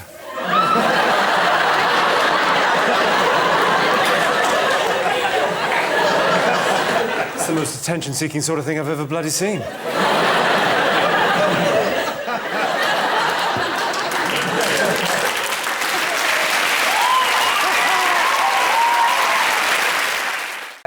I think people have been talking about Guy Fawkes Night. Did you go to a bonfire? No. I don't really like fireworks. I think they're like looking at views. just boring after a while. Yeah, views. I mean, the whole eye is overrated as far as I'm concerned. You don't like views? But listen, you go out and then you've got to look at the photos and you go, this is great. And then 3 minutes in, you think, I'm bored now, I'm cold. And then you're stuck there. Sean, is it a big night in your house? Do you do the bonfires? Yeah, I like the bonfire thing. I mean, I had to take the RSPCA's advice quite seriously because they said you should check under your bonfire for sleeping hedgehogs. And I couldn't find any, but luckily I had some in the freezer. So. Yeah, got that sorted. Yeah, sure. I think I look like Guy Fawkes because the people on our road did an effigy and it really looked like me. They'd done it on our road. It was right in front of my house. It was kind of in my front garden. They'd even used like a photocopy of my face. And they were like chanting, "Weirdo out, weirdo out, weirdo out," which must be like a traditional chant or something. John, did you go to a fireworks display? It was a landmark year for me. This was the first year when I couldn't even be bothered to go to the window to look. Usually, if I hear some, I'll go and have a look at my neighbour's fireworks. But this year, I just thought, nah, I'm enjoying Gogglebox. I think anyone who pays an entrance fee to a bonfire display doesn't understand what the sky is. Like, £2 in, I'm going to stand on that car over there and play with my £2 that I've just saved. Taunt them with it. Yeah, just... The best firework display, I think, in history was in Scotland a couple of years ago. It was meant to last half an hour, but due to a technical hitch, all the fireworks went off in under a minute. You'd have made it to the window for that, wouldn't you, John? I would have, yeah, if I'd have heard Armageddon outside my window. Just imagine being there thinking, oh, how are they going to follow this up? Oh, they're not. I'd like to have seen the guy's face who lit them all and at the end just stood there just like that. I don't know. Yeah, would you try to stop them? I reckon he just wanted to beat the traffic. He just sat and just ran to his car. Let's have a look and see if firework night is up there. Yes, it was bonfire night this week. In one town in Kent, locals burnt an effigy of Apprentice star Katie Hopkins, which seems crazy because you can get the real Katie Hopkins for £75 plus travel. That's always the fascinating thing about effigies, isn't it? Is you can see the start of it thinking, yeah, I'm going to make an effigy of Katie Hopkins. And then you start it, and then hopefully, after about 10 minutes, you go, what am I doing? And then stop. But it's the desire to finish it. Yeah. Have you got, like, loads of half-finished effigies in your garage? Yeah. Yeah. Your one's nearly done. It's the hair I'm having trouble with. I can't get it quite like an ice cream. I want it to be just right, Chris. OK, John's team, what do you think the nation have been talking about this week? What about the Tesco? Tesco have got new technology that means they can scan your face and tell you what you want to buy when you're in a garage. I'm not sure. Is that a good idea? I mean... I could do that. Petrol. So Tesco's are rolling out new advertising screens in 450 of their petrol stations. They use hidden cameras to scan people's faces to determine their age bracket and if they're male or female, and then they can sort of market products to them. So how do they tell you what they think you should buy? Do they whisper it? Do they come up to you and go, I think you need some crisps? I think they would look at you, Sean, and go, I think moisturiser, maybe, you know. Prunes. Fly spray. They've had this technology in toilets for years, though. I go into a garage, and when I get in the cubicle, it tells me exactly what they think I'd like to do to someone and who I can call.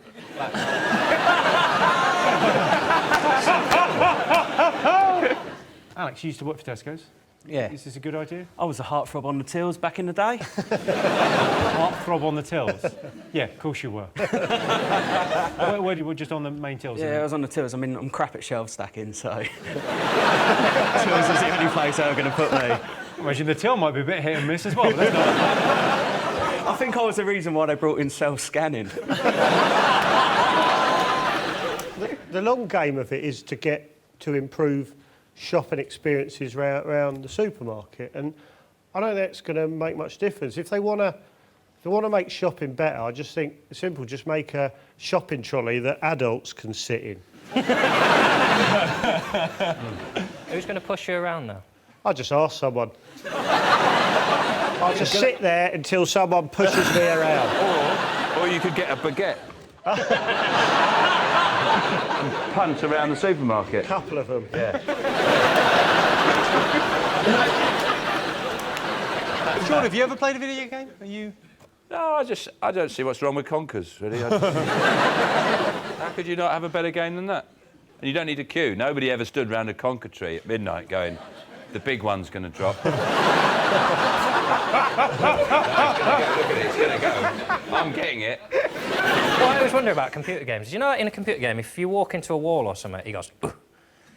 I always think that was someone's job to make that noise. Someone got paid to sit in a studio for a day going, oh. I'd do that. If they make a game where there's a little gremlin wandering around, I'd happily spend a week of my life going, ugh. What about the guy whose job it was to find out what noise you make when you walk into a wall? Surely you got it now. I don't really play like Call of Duty. I play a lot of like FIFA, but the worst thing about online gaming is the messages you get from people when you beat them. Like I had one the other day which was all in Spanish, and I Google translated it, and it wasn't very nice. And if you're watching Carlitos 97, I don't shag my mum, so the joke's on you. I like the story of the Indian mission to Mars. A few years ago, the Chinese put a mission into space, and it's quite funny. It's a very similar response to it. The Chinese went into space, and the British press had the same kind of reaction they had with the Indian one, which is a bit like Cool Runnings. It is. It's a bit like, what? The Indians go, you know, they've got a space mission going on. And the thing I think's odd about it is it cost like 48 million. No, but this is it. This is why it's controversial, because Britain gives £280 million in aid annually to India, and the mission costs 45 million. They go into Mars. So we're giving them this money, and they're leaving. It's like you've lent your mate money who's skint so he can come out on a night out, and he's got a round in and hasn't got you a drink. I'll tell you what's mad. The cost of it is half of Gareth Bale. That's what's... Real Madrid could have bought a slightly shit player and gone to Mars. Well, you put it in those terms. Very good. Roisin, would you like to go to Mars? No, thanks. No. It wasn't like a date suggestion, was it? Sounded like one, Jimmy. I don't understand. It's got so much poverty there, and I think their priorities are completely mental. It's like someone who's got a Vauxhall in their garden with no wheels, yet they'd put tinted windows in and a sound system. They've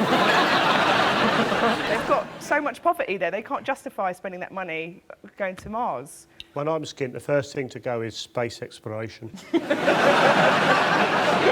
cut it out. The whole thing with the mission is to tell whether there's methane in the atmosphere. So basically, they spent 45 million to see if Mars smells of shit. I don't understand what's the point of that? I'd like to live there.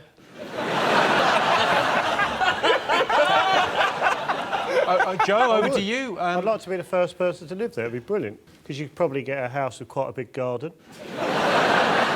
Big enough for a trampoline. I don't think you need a trampoline there. I think it's bouncy. Well, that's why I want one, mate. Go well, I'd run a small business. I'd start a pub.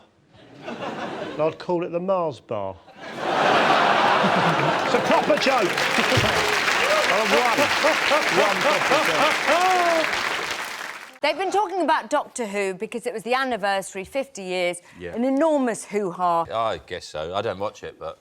You don't watch it? No. Is that because you're crouched behind the settee in your house, scared? No, I just know it's not for me. Like, everyone said everyone loves Doctor Who. Well, is it 9 million viewers? I think 10.2 million viewers. Well, there's 50 million wild people who didn't watch it. There's 50 million... I'm more normal than the people who watched it. I watched a bit of it once. I thought, this is stupid, this show. Like, there's no rules. Anything can happen. The writers must just sit down and go, we can do whatever we want. They could cut and paste a couple of pages of Teletubbies script in the middle of the show and nobody would notice. Nobody would go, that's a bit odd, some Teletubbies have wandered on and made some toast and custard. And it just carries on. It's a load of bollocks. And there's 55 million of us, can't be wrong. None of them are in. None of them are in. John Hurt, he got the role of Doctor Who between when it was on TV originally and then when it was brought back. Which isn't a job, is it? No. That's like going, oh, I'm an actor. I played Bilbo Baggins between the first Hobbit movie and the second Hobbit movie. I sort of believe you were the Hobbit between the films. I'd buy that. My favourite quote about John Hurt was Ian McShane, apparently they're mates, and he said, oh, I'm surprised he got Doctor Who because he can't even use a mobile phone, thus completely disregarding the whole concept of acting. I'm surprised to see Jeff Goldblum in Jurassic Park because, to my knowledge, he's never met a dinosaur. I don't get the new actors and stuff, because what they said it's good for children, because it teaches them about death. But it doesn't, does it? Because, basically, there's children now going around, well, at least when my gran dies, she'll turn into Peter Capaldi. In fairness, when your gran dies, that really does teach you about death, doesn't it?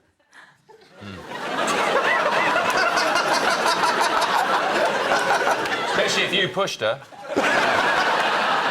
Trevor, have you seen Doctor Who? You're from South Africa. I'm enjoying this. I've never seen any of...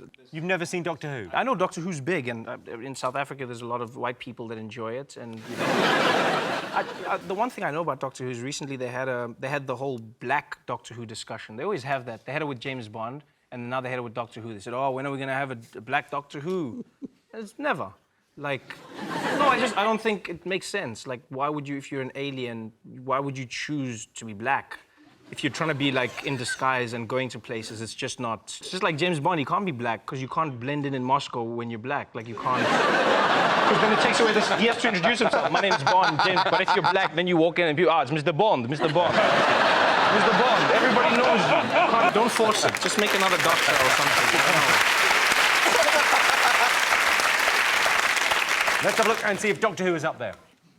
The most talked about thing. Yes, the 50th anniversary episode of Doctor Who was watched by 10 million people. True Doctor Who fans are called Whovians, and once they've left the room, dweebs, nerds and virgins. OK, John's team, what do you think the nation should be talking about this week? Is it the football fixing scandal? Ooh. Apparently, there's been kind of all kinds of fixing in lower league games. I don't think it's an issue. These people aren't earning that much money in the lower leagues. When I used to work at Waterstones, if someone had offered me 50 grand to put a book under the wrong letter, I'd have done it. These people need the money. Yeah, but the difference is nobody was cheering for you to put the book under the right letter. No, that would be hard. If I was your fan, if I was there watching, going, come on, Josh, you can do it. W, W. And then you're like, oh, C, and then,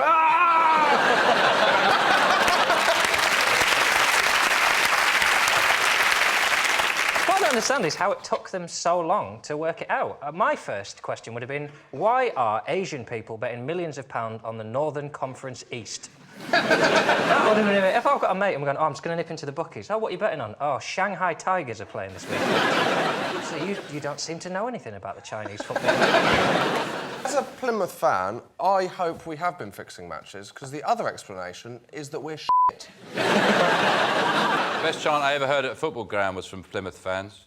I went to see Leyton Orient and Plymouth were playing. And at one point they went, are you watching Exeter? And there was 0-0. Our rivalry with Exeter is very vicious. I remember we played Exeter when their players got sent off, and Plymouth fans shouted, you dirty northern bastards. They're 20 miles up the A38. Claudia, what do you think of this match fixing? Well, good.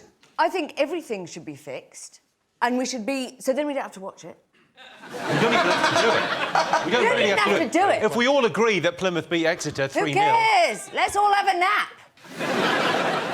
A, it's way too long, the football. 2, there aren't enough goals. I like, put goals all the way... Make it inside. Put goals all the way round? All the way round. I was with you for a bit, and then when you said that, I think you should be removed from the committee for football improvement. If I was a gambling man, I'm not really, but I can understand why you would want to fix the match, because obviously it reduces the odds a lot, doesn't it? You're more likely to win if you can get an organised crime gang behind you to make the result what you bet on. Would you like to win this evening, Jack? Win what? We're playing a game. Oh. Are there scores on this game? Oh, for What are sake, the Jack. rules? I'm going to throw it. I'm going to throw this episode. I'll Been do doing it. quite a good job already, but... Ask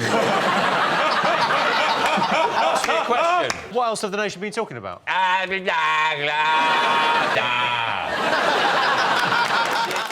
Not bras, that's right.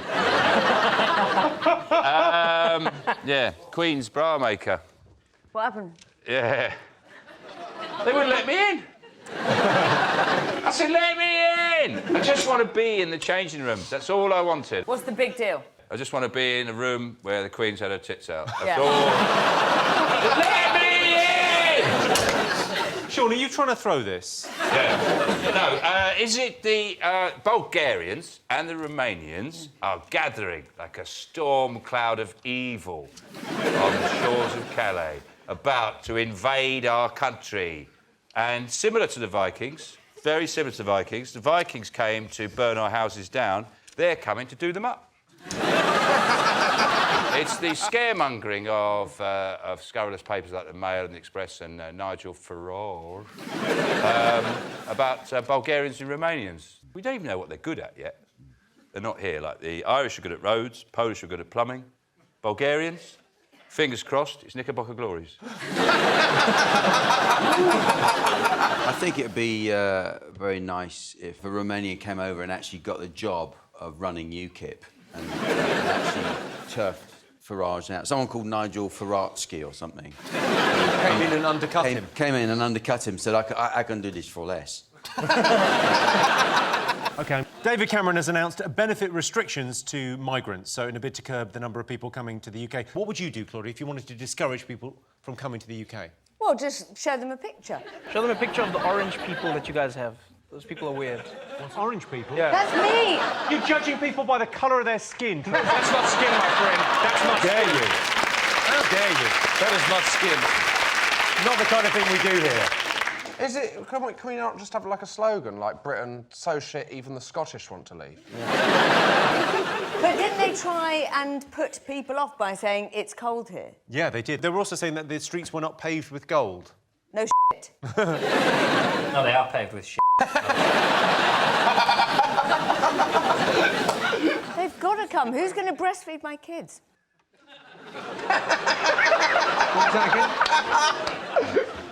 Will you do it for me? It's a little bit sour. You get used to it. I always put a bit of icing sugar around my nipple. Trevor, you recently come here, you worked here, what do you think? You guys aren't very friendly, like, I mean... What now? Look, it's partly because of your weather and just, like, your lives and stuff, but you guys aren't... The weather first, and then just our lives. Yeah, and just you guys are very, like, you're not very friendly. I don't know why you guys are stressed out about immigrants as well, because, like, when it's sportsmen, then you guys love them. You don't want workers, you want sportsmen. We should have some kind of border control that's basically like a... Yeah, just have goalposts and then, like a cricket field. Yeah. It's like, hey, Stochki, how'd you get into the car? I hit the 6. I don't know. Sean, Claudia, Jack, what have the nation been talking about? Anything? What's happened to you? The horse sandwiches. Oh, the horse sandwiches. They've been talking about horse. The horse sandwiches is a really nice way of putting it. I'd love a horse sandwich. Who doesn't? Yeah, but it was the burgers and they got tested and it's full of horse and badger. Don't know if there was badger in it, but there was definitely... And it happened in Ireland, didn't they? They tested the burgers and they said it's 30% horse was one of the burgers. Good. Have you eaten horse? Yeah, I've eaten horse, yeah. What? I've eaten horse. Where did you eat horse? Where do I eat horse? In a horse restaurant. A horse salad. I like it in a salad, just a big lump of horse on the top. I like salad niçoise, where you have a piece of tuna. I just have salad, a big lump of horse on the top. You said that the people who kind of made the horse burgers. Yeah. Said it was a mistake. It can't be a mistake. How do you unless they've mistaken a horse for a cow? I think it's a bit more like, you know when you get dolphin in tuna? Oh, we're back to tuna again. Yeah, and you know, you know when you catch your cows, you go out into the field with a big net to catch a load of cows. And you sometimes you might get a horse. Occasionally, you'll get a couple of horses. Yeah. So that's why if you buy a burger, you should always get a horse-friendly burger. Yeah. So you throw the net over and you drag them all off to the squashing plant. They just squash them flat, the burgers. In fairness, what has happened, right? I mean, OK, some of the burgers were 29% horse, and that is a lot of horse in a burger. If you're expecting it to be a burger, you could eat a horse and cart, and it wouldn't be 29% horse. In fact, though, some of them are only like 0.01%, and they said it wasn't necessarily horse meat. It wasn't like strands of horse that you pull out between your teeth. It was horse DNA. And that could be anything. And I'll stop you there, Jimmy.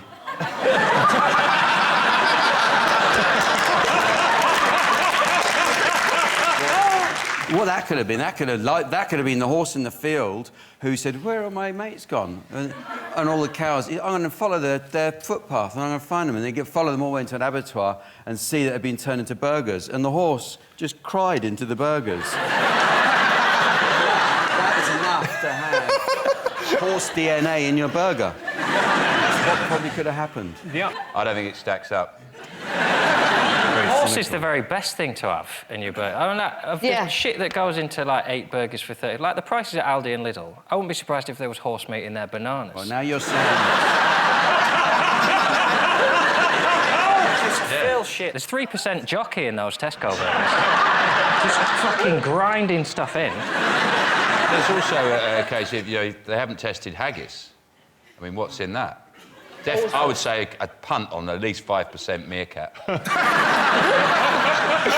think all this fuss about horse burgers, do people know about glue? Do they know what's in glue? Good point. It's horses. Your Pritt stick is probably 25% Shergar. The imagination that came up with the idea when you look at a horse, that would be sticky. Yeah.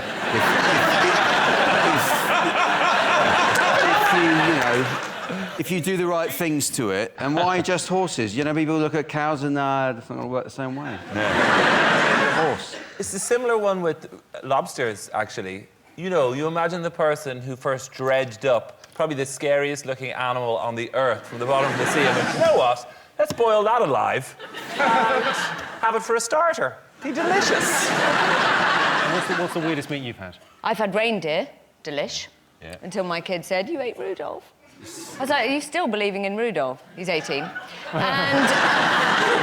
I'd eat anything. Hamster. Is there anything? Is there anything at all? I didn't say anything. Want to be Jewish? Don't be ridiculous. I'm Jewish. If you eat meat all the time, the chances are, like every football game you go to, some bloke comes up with a caravan that he's stuck a grill in, and he goes, "You want meat?" And you just go, "Yeah, it's £2." And then you eat it. You don't know what's in there. Could be bloody anything, couldn't it? They did investigations at all the football grounds, and one of the things I read was Swansea City were selling out-of-date pate. I just thought, what's happened to football? Swansea City fans at games going, "Bryn, does this pate taste all right to you?" It's a bit tart. I can't tell if that's because the apricot's clashing with the cardamom or if it's... Let's have a look and see if horse sandwiches is up there. Yes, indeed. People have been talking about there are traces of horse meat have been found in several supermarket burgers. Silvercrest Food, one of the suppliers of the horse meat contaminated burgers, is said to be an award-winning company. And it turns out the award they won was the Grand National in 2012. John Steen, what else has the nation been talking about? Is it Splash? Oh, come on. I've been talking about it. Have you not been watching Splash? Well, no, not all the time. I've been doing other things as well. I watched it because I got told it was the worst thing on telly ever, and it just wasn't. It's just people splashing in a pool a bit. It's Eddie Eagle in a mankini, jumping off a diving board. What is not to like? Well, let's have a little look at Eddie the Eagle jumping. Ladies and gentlemen, flap your wings. It's Eddie the Eagle Edwards.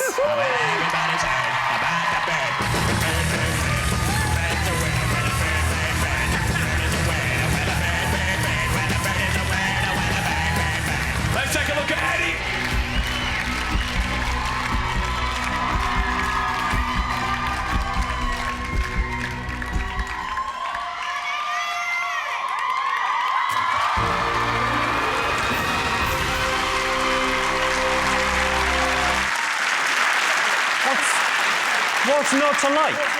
He went through, right, and he said, now I've gone through, people are going to rethink that I'm a loser. I'm not watching that, Eddie. No one was looking at that going, there's one of life's winners. Oh, no, that was... I'm sorry, did we watch the same thing? I thought that was amazing. That was phenomenal. That was phenomenal. He got, number one, he made it all the way up there, which I couldn't do. He used to be a ski jumper. It's a good point. Yeah. It's a lot more scary. It should be called Strictly Come Gravity. It's they've found something any celebrity can do, which is fall off things. Well, I beg to differ, Sean. Have a look at this. Not every celebrity can do it.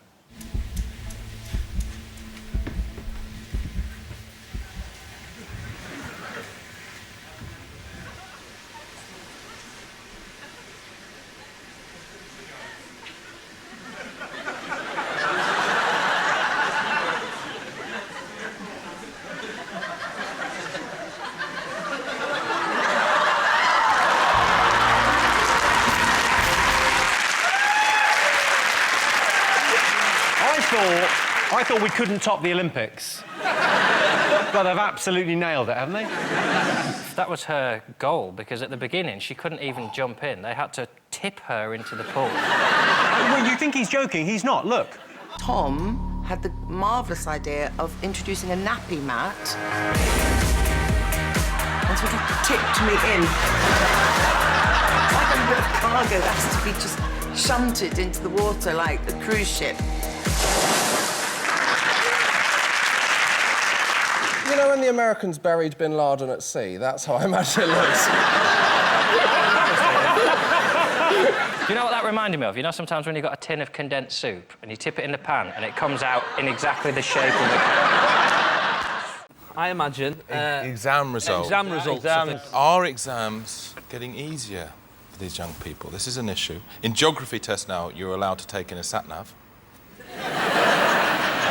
They need to modernise stuff, that's the problem. Like, look at maths. So I do maths, it's always like, Sally's got 3 apples in a basket and all that. You know, they need to make it so it speaks to kids, you know what I mean? So it's like, Jono's got £10 worth of credit left. He needs to download 15 ringtones at 80p each, but he needs to save 40p to one belly's bitch. You know what I mean? Our maths book at school was Scottish maths and practice. They never seemed very Scottish. There was no, if I stab 2 gadgets, how long will it take the to bleed to death? Jimmy, can I say we've got a teenager with us tonight? Well, I'm moisturising. No. Oh. Have you just done your Hello. exams? I did, and I failed tragically, I think. So have you just done them and now you're waiting for the results? Yeah, I am. It's sort of like being in sort of a horrible purgatorial state. It's like Guantanamo Bay, I imagine. It really is. Do you think if you fail, you'll be like working in Asda? Just something like that? I think I would be in Summerfield, Really? which is my favourite of the chains, actually. Well, have you been to Lidl? Lidl is a bargain. Never been to Lidl. Never actually even heard of Lidl. It's Eastern European. Is it? Yeah. Oh. Nobody knows quite who runs it or where they get the stuff from. But it's cheap. So what do you think you're going to get? Judging by last year, I got a U in politics. That means unmarkable. Probably, Unmarkable? Literally Wow. unmarkable. Did you do it in crayon? When I was at school, all the boys used to go and snog and grope Julie Miller in the art closet. And, you know, they don't make teachers like Mrs Miller anymore. They had strange qualifications in my day. They had this one called a CSE, which basically meant it's like having a sticker saying, I've done some maths. Well, I would say, Jimmy, British teenagers do very well in pregnancy tests. You would know a lot about that, David, wouldn't you? There is this... Oh, you Sean, Peaches, Chris, what else have teenagers been talking about? Sure, Peaches and Chris. That sounds great, like we're in a sort of teen band. Tell you what, if you were in a teen band, you were definitely the musically talented one, Sean. I was going to say Big Brother. My favourites are Sam and Amanda, the twins. The second one that went in when you've never seen anything like me before, apart from your identical twin, who just went in. Would you, though? Would I? I don't like the idea of disappointing 2 women at the same time. Carol? Carol works as a I think, some sort of... Gargoyle. What, what I do find is it's great when you get all those characters together, isn't it? You know, it's just a house full of... You know when people say, like, you've got to meet my mate, he's a right character, and they've just got loads of them in the house. It's like there's this sort of national dyslexia where the word character has replaced the word hole. I think Harry Potter. Yeah. Because there's a new film out, and there's a book coming out as well. Of course, the Harry Potter book comes out tonight at midnight. I was doing a gig up in Edinburgh last year, and there was a kid on the front row, about 8, and so I sort of made sure I wasn't swearing and doing anything particularly rude. And I looked, about 25 minutes in, I noticed he had something under his chair, and he sat on the front row. I said, "What's that under your chair, mate?" And he pulled it out, and it was the Harry Potter book. And I said, "What's that for?" And he went, "Just in case you were Apparently in the book, in the new book, there 2 characters are going to die, and bookies are taking bets on if one of them's going to be Harry Potter. Now, I've been to the bookies. Never once has the bloke in front of me been doing a spread bet on Quidditch. They give it away in the last book, just for Potter buffs out there. What do they say? Well, basically, there's a prophecy which says that Harry and... Well, no, if it's a prophecy, you've got to say it in... There's a prophecy. Like you're a blind old man. There was a prophecy. Anyway, there's a prophecy that No, says... do it in the proper voice. Can I sort of whisper it? Yeah. There was a prophecy that said that if Harry faces Voldemort, both of them must die. The prophecy. The thing is, what does Harry Potter die? And I'd like the fact that if all there's 7 books, at the end he dies the last page, just he's got something like a peanut allergy.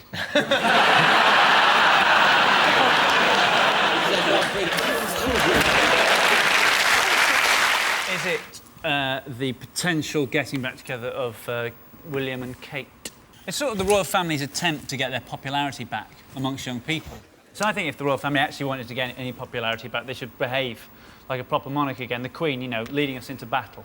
That's when I see the Queen in Iraq on a white stallion going, "Come on, lads,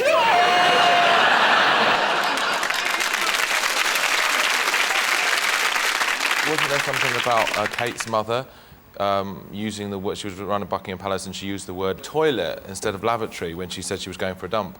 And they kind of thought, you're not posh enough.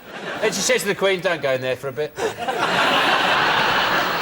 Apparently Woolworths are designing a Will and Kate pick and mix set. I thought that pick and mix reminds me of the royal family in that you never realise how expensive it is until you see it and you go, "F***ing hell, I'm putting Prince Philip back, you can f*** off." This is the mug that the Woolies have designed. They've got all the stuff ready in case they get engaged. He looks like he's wearing lipstick. You're wearing eyeliner, you big... It's not eyeliner, it's guy-liner. I'm hardly wearing any makeup. You're wearing quite a lot. You've got quite a lot of eyeliner on as well. F*** you. But MySpace, Facebook, all those things. It's a way for young people to sort of get to know each other. Why are you two holding hands? I'm holding behind the his desk? hand and he looks uncomfortable. I'm all right. It's just friendly. It's just friendly. We're just friends. That hand has touched Abby Titmus. Whose hasn't?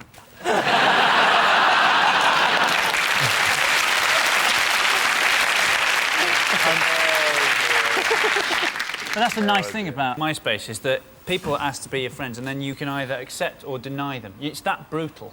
You just deny them. It's fantastic if you could do that in real life. If people just came up to you at a party, having quite a nice conversation with somebody else, just tried to strike up a conversation with you, deny! Deny! That's what you're saying about the Queen. That is just be fantastic. There's a new one called Second Life. I did a gig on Second Life, a virtual gig on Second Life, yeah. You did a gig in another bit of the world? What's going on? All right, Grandad, don't cry. Why did you do that? You're not funny in real life, a computer. I thought it might help. Computer Jimmy Carr! Even shitter than the real thing. Because at least people laugh at your ugly face. You take that away. Don't go, you hate him.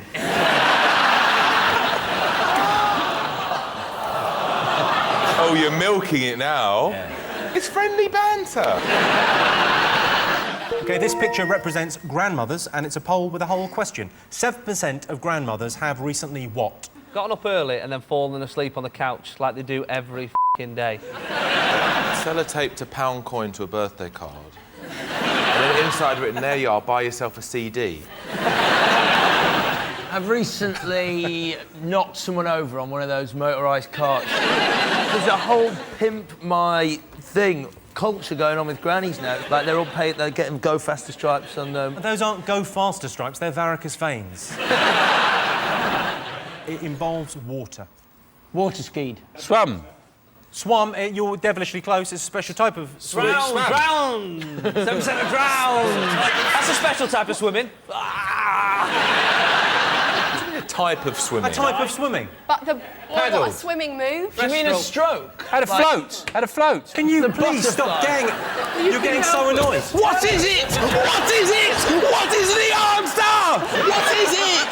Tell us, tell us, tell us, tell us, tell us, tell us, tell us, tell us the answer! What is it?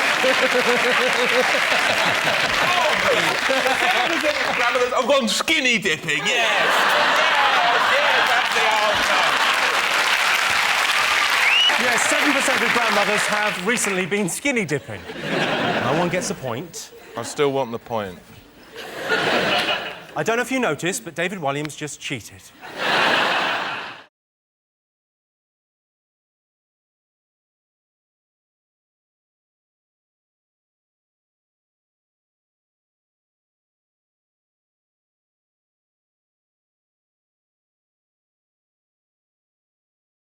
Day. Sellotape to pound coin to a birthday card. And then inside written, there you are, buy yourself a CD. I've recently knocked someone over on one of those motorised carts. There's a whole pimp my thing culture going on with grannies now. Like, they're all paid, they're getting go faster stripes on them. Those aren't go faster stripes, they're varicose veins. It involves water. Water skied. Swum. Swum, you're devilishly close. It's a special type of swimming. Drown! 7% of drown! That's a special type of swimming. A type of swimming. A type of swimming. But the what a swimming move. Do you mean a stroke? Had a float. Had a float. Can you please stop getting... You're getting so annoyed. What is it? What is it? What is the answer? What is it? Tell us, tell us, tell us, tell us, tell us, tell us, tell us, tell us the answer! What is it?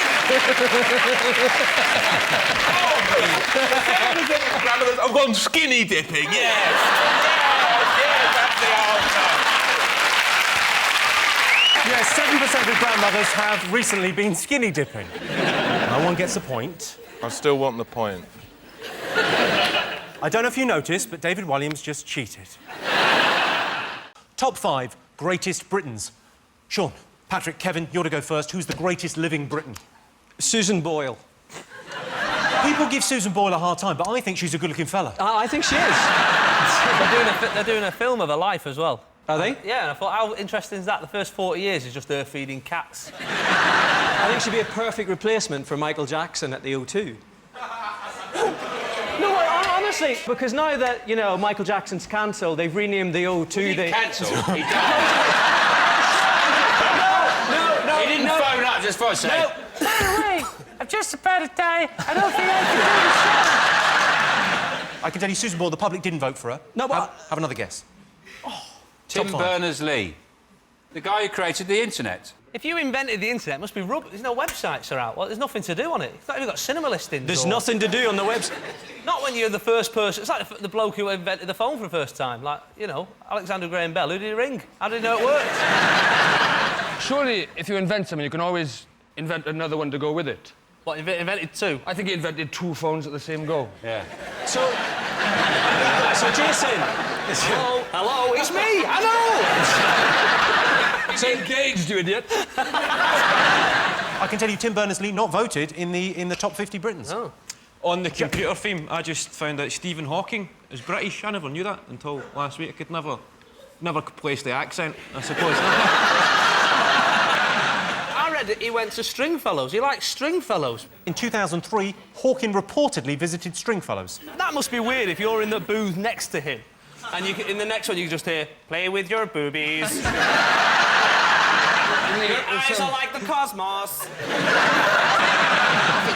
perfect bloke to go for a pint with, though. WKD for me and a WD-40 for him. It's perfect.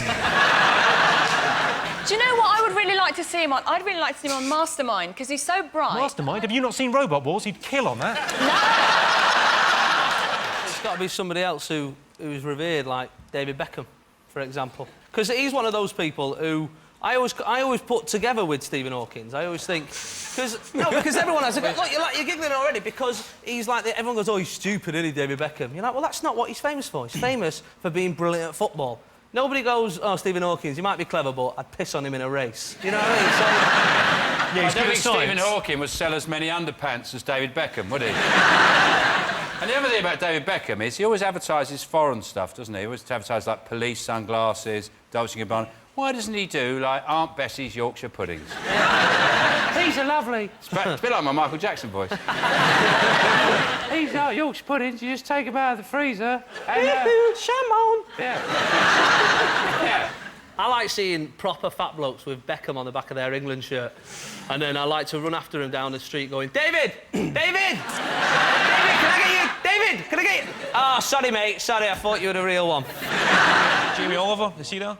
Because he's good work for the schools. See, I feel sorry, because when I went to school in Glasgow, the highlight of the day was eating junk food at lunchtime. And I was always the kind of fat guy that would bring in a note to PE, like, please excuse Kevin from volleyball. He's f***ed off the Gregs. So... what I'm saying is the guy's effort is pretty commendable, whether you like it or not. Yeah, no, I think so. I got really upset with those, as a mother, with those mums that went and fed fish and chips to their kids through the school gate. In sort of, what's the word? Rebellion. Photo opportunity? Because it's like, my kid's going to die of obesity. By the time he's 14, that'll learn that, Jamie Oliver. But it is weird, because I've read, like, people were saying, oh, he's only doing it to become famous. Like, if that's a byproduct of doing something nice and good, then so be it, you know what I mean? If the bloke who invents the cure for cancer wants to name the cure after himself, no one's going to go, big-headed prick. You know what I mean? Mumps. Do you know who discovered the mumps? No. Who? Have a guess. Dr. Mumps? No. It was actually discovered by Dr. Gonorrhea. He was saving his name for something a bit more serious. I can't waste my name on a little red lump. Something that rots the cock.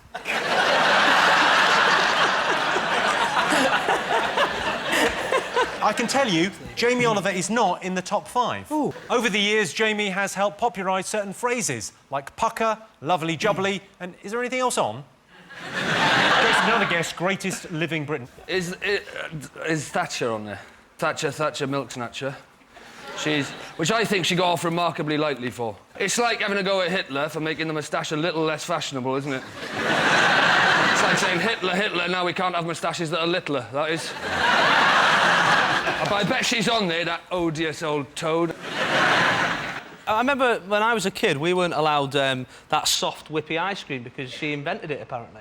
Margaret Thatcher invented... You got the same Margaret Thatcher? I'm telling you, her and Dr. Whippy, they got together and she invented soft, whippy ice cream. She was part of the team that discovered that. Was this before she was Foreign Secretary? That is real. That is real. Have a look. Google it when you get home. Look, that woman's not in. That woman's not in, and she's not mental. Well, the Queen must be up there, surely. If she doesn't win this poll, then this show is guilty of treason, isn't it? Yeah. The royal family apparently cost Britain 69 pence per person per year.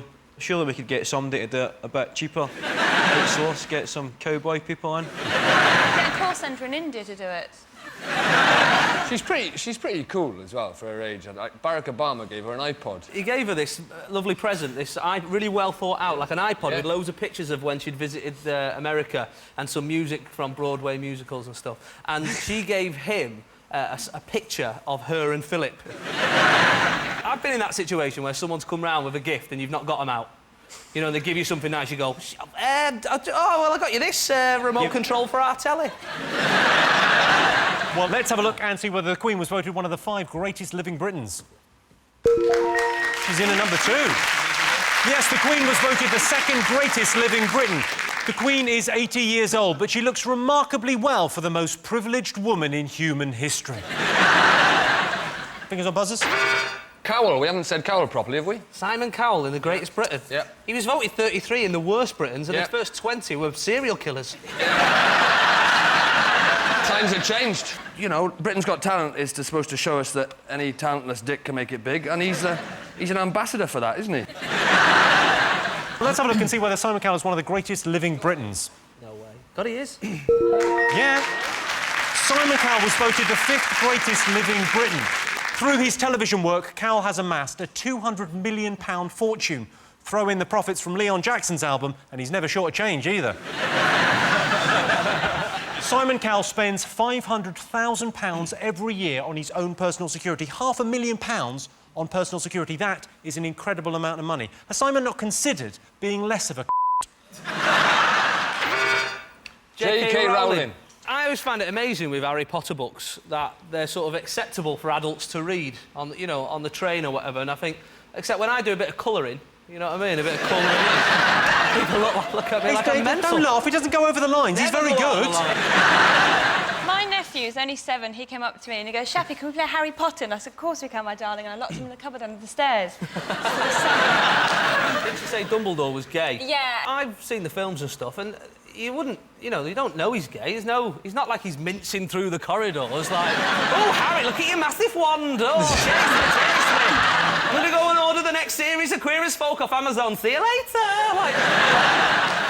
What I think's impressive that she had the idea for Harry Potter on the train from Manchester to London. Now I've been on that train and I took one look around the carriage and the only idea I had was to get off at Preston and lie on the platform and punch myself to a pulp. All this stuff about she was really poor and she had to write it on a napkin on a train, or she wrote stuff on a sick bag on a flight. So she can't afford paper. She can afford a bloody flight and a train, though, can't she? Oh, she's so poor, she had to write it on the back of her receipt for ski hire in St. Moritz. Well, I can tell you, you're absolutely right. J.K. Rowling is up there. Yay. Well done.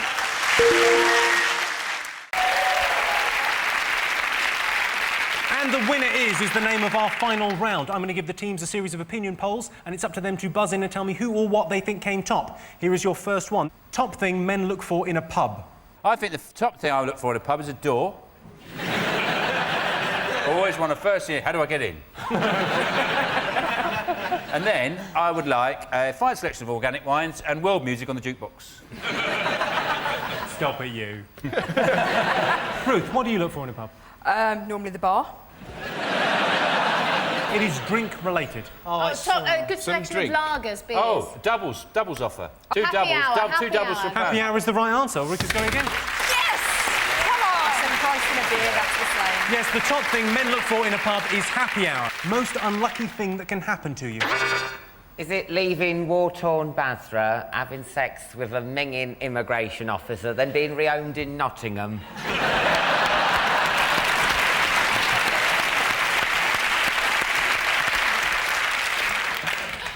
That is significantly worse than what I've got down here, but this is... You've got to remember, this is a survey by Direct Line. The unluckiest thing I've ever heard it happen to anybody. Do you ever hear this story about... This is true story. Fabio, the male model. You ever heard of Fabio? He was his male model, lived in Hollywood, and he had loads of, he was on loads of posters in the 80s, thick hair. He was on... This is a true story. He was on a roller coaster in Disney World, and he was hit in the face with a goose. A goose. He was going on this roller coaster. He's one of the best-looking men in the world, and a goose hit him in the face and ruined his career, smashed all his face to smithereens. Yeah, that was unlucky for him. What about the goose? The goose got in the papers. Most geese don't get in the papers. On a similar note, very completely true story. Aristotle, the great thinker, he died, Aristotle, when a hawk or an eagle was carrying a tortoise that it had taken from the ground for food. It dropped the tortoise, it fell 10,000 feet and hit Aristotle on the head. Which means that one of the most cleverest men in the world, in that flash of insight just before he died, thought, I've just been hit on the head by a tortoise. That was his last thought, a great man. Yeah. Probably thought, tortoises are heavy. Let's write that down. It's to do with kind of homes and, something that might happen in your home. Is it your house being flooded? Oh, plumber It's to do with flooding, but something else as well? You've just decorated, you've just painted, you've just put a That's the right carpet answer, yeah. Yes. Yes, according to this survey from Direct Line, the most unlucky thing that can happen to you is your house flooding after you've decorated it, unless you've decorated it in the style of a fantasy mermaid kingdom, in which case it's the icing on the cake. Well, that noise tells me it's the end of the round and the end of the game, which means the final scores are Sean, David and Ruth have 6 points, but Dave, Ulrika and Alan have 9 points. They're the winners. I did hear this week the news that it's the end of dancing on ice. Oh. Which is difficult. Steady on. What a way to hear. Yeah, it's difficult to know how... If I had to describe how I felt, it would be sort of like hearing that someone at the end of my street who I've never met is moving house. I think that was a big surprise for most people, that Dancing on Ice was ending, was that it was still going. It was also... They called this one the All-Stars one, which I think they called because, like, when you look up into the night sky and you go, do you know any of their names? You go, no. Yeah, it was basically Guess Who on Ice. It's the on ice bit I don't like, because that's just a cop-out, isn't it? It's really just dancing. You put any show on ice and it's better. The Voice on ice is better than The Voice. Antiques Roadshow on ice, better than Antiques Roadshow. Splash on ice, fantastic telly. Did you celebrate Valentine's? Well, this is my first year I've ever had a girlfriend on Valentine's Day. Whoa. Before you applaud that, that's tragically sad, is what it is. I had loads of birds, obviously, but February the 13th, thrift measure, get rid. Is it wrong to take revenge, yes or no? John, you ever taken revenge? I would like to say the sentence, I will have my vengeance. I'd like to say that at some point in my life. Treat yourself. Well, it doesn't work now because you haven't done anything, have you? Oh, you fucking... It's weird because you wanted to say, I will have my vengeance in quite a masculine voice, but when you got pushed even slightly, you went, oh, you. Yeah. I will have my vengeance. John, have you ever got any sort of solid advice, any advice that you've lived by? When you've been chopping garlic, always wash your hands with cold water, not hot water, and then the smell will come off. If you use hot water, it bakes the smell of garlic onto your hand and it'll be there all day. Is that right? That's a tip, yeah. What if you've reheated a pizza in a frying pan upside down? What's the best way to wash your hands then? You can never really get the dirt from inside of your soul. Top thing you miss about your school days? Sports day, I miss. Sports day? Yeah, we should still have sports days in every job, because for 364 days I was a geek, but for that one day, I was a fast geek. And not needing booze. That was nice about school. 13 years clean I was. Why do you have these big cups? I find it odd enough to look masculine in a pub without someone have to drink like a frigging beaker. I think you should down it, John. Why don't you try and down it? Because I will die. Let's down it. Come on, John. Go on, John. Man up. Come on, John.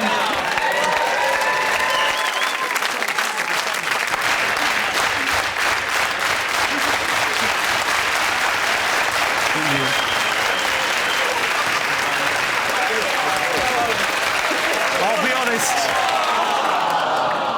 Ladies and gentlemen, you started that fast clap way too soon. I would say you were a quarter of an hour early on your cue there for when to go with it. Oh, he's nearly done it. There's always editing. They can cut out the bit. Oh, that's true. Start again. But keep it nice and slow.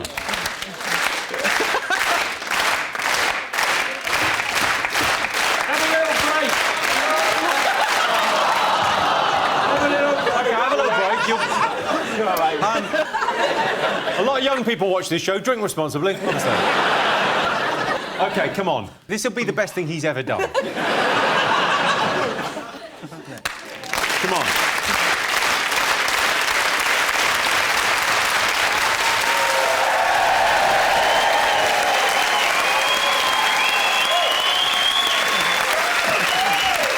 Would you rather get a massage from a friend or a stranger? John, do you like a massage? I don't like a handshake, Jimmy. I'm uncomfortable with that much physical contact. The idea of stripping naked and having someone touch the backs of my legs and my arse and my neck. They don't do your arse. I know. That's why they don't get tipped.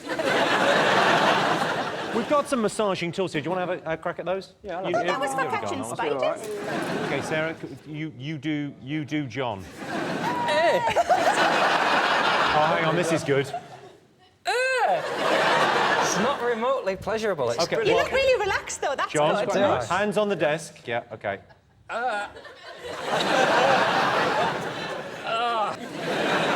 There's people on their first night in prison that are less stressed than you.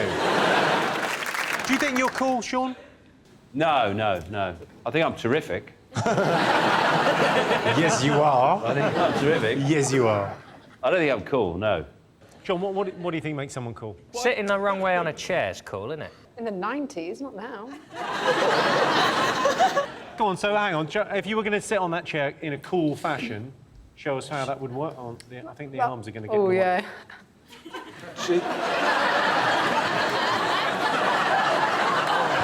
It feels like that was the wrong way to do that. I'd agree with you. You look like you're waiting for something else to happen. I do feel happier, though. It's a lot better. Carry on, Daddy-O. On with the quiz, JC. OK. John, have you baked anything? My favourite thing that got made this series was the baked Alaska. So I thought I could present that in the way that you are accustomed to from Bake Off. So, there we go. You really don't want to have a look at what that looks like down his trousers. Yeah, you do. I got a little bit excited while I was making it. It does not Show look... everybody how excited you are about that cake. They're going to see how excited I was to make this baked Alaska.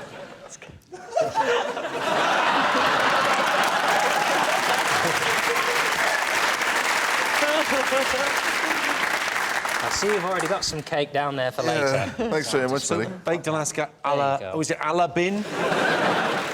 John, best thing about being a kid? Not getting stiff. That was the best thing about being a kid.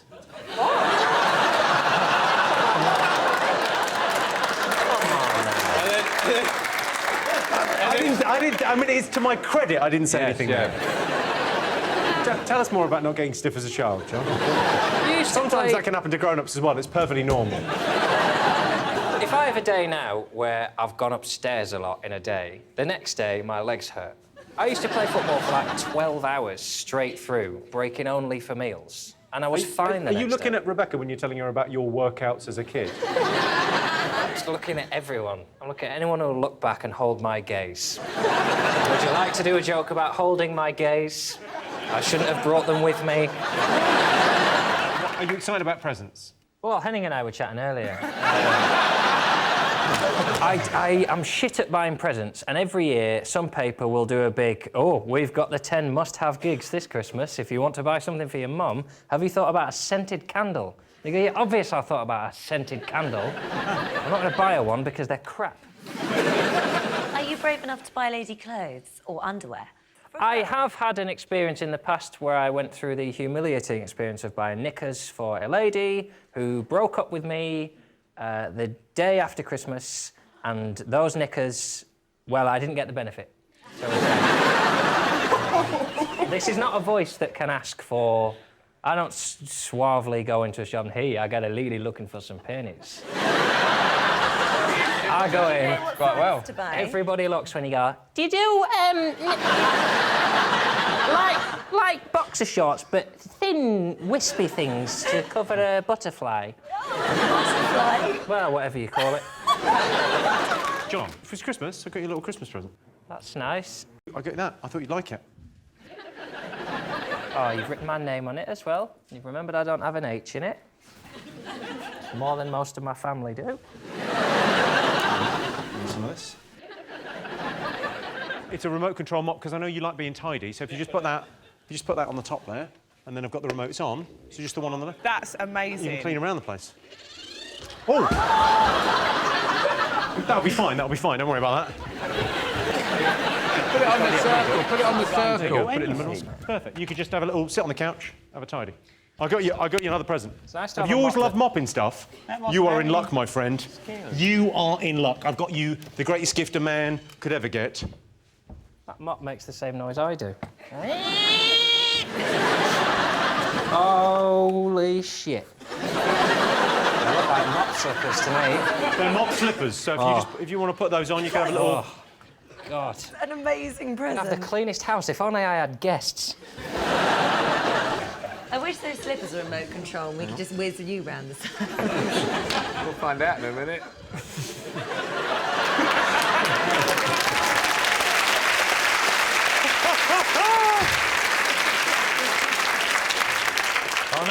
They got different ways.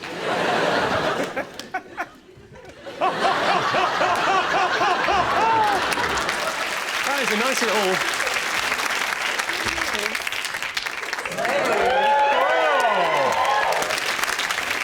They're going to have a lot more chairs in the Topshop change. You know that place outside where the sad boyfriends sit? Outside the changing rooms. They've got like 4 seats and you sit there going...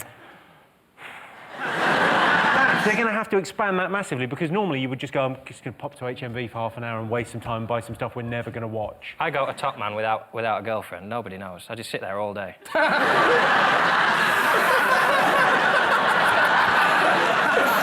She'll never find the one she wants, lads, eh? Oh! Let's all go for a beer while she's in there. Let's all...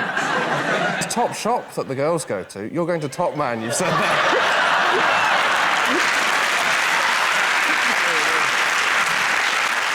Still works, doesn't it, Top Man? It's got, oh, she's in there, and they're all like, oh, tell me about her. She's in there? Trying on a suit. Oh. She tells me she's a woman. I haven't checked. Bernard told me she's a woman. Trying to find something that doesn't make her Adam's apple look big. Let me tell you, I saw her going in, and you've got the Top Man. Well done. She really struggles to find shoes. I can't walk into... What was the other one? Top Girl. Top Shop. Top Shop. I can't walk into Top Shop without a girlfriend. I look like a bloody pervert, wouldn't I? And now you had a DVD out at Christmas, right? Thanks, mate. Did you go... Still available in the shops, half price now. Did you go... Is that... Do you think that's what... Do you think I killed HMV? Well, I'm just...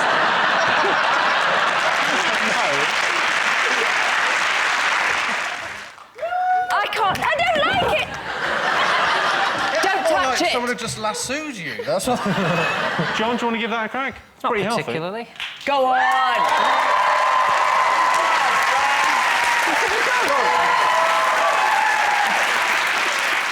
I tell you, it's very... It's really big and ridgy. This used to be my belt. Look how much weight I've got.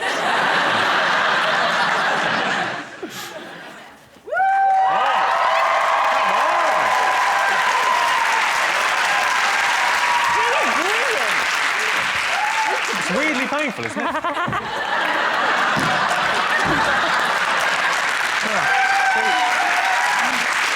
What else have you got? I've got...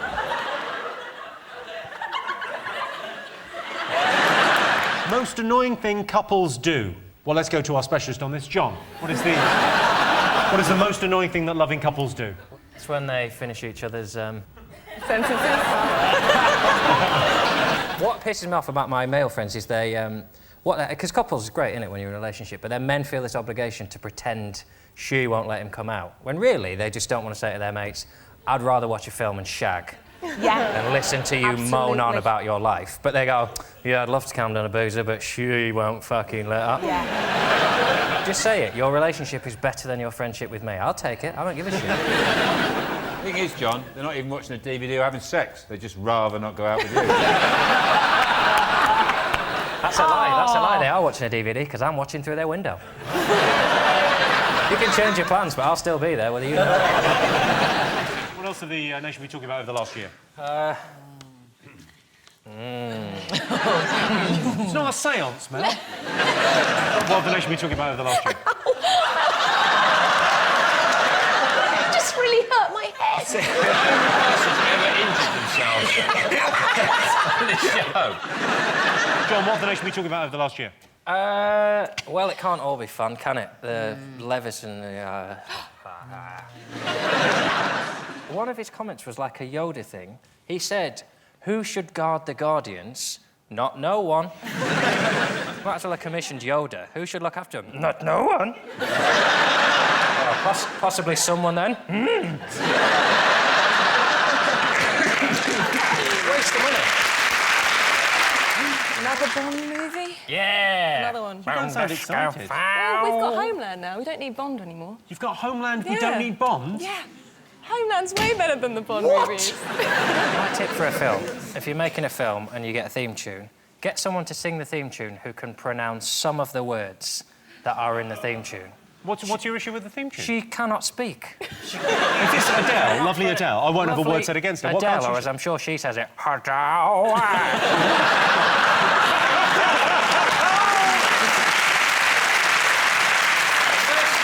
The first 3 times I heard it, I thought it was a song about scaffold. Scaffold. I hope you enjoyed those clips. If you want to watch full episodes of 8 out of 10 Cats, then you can on my YouTube channel. Just, search for it on YouTube and you'll find it, because it's there.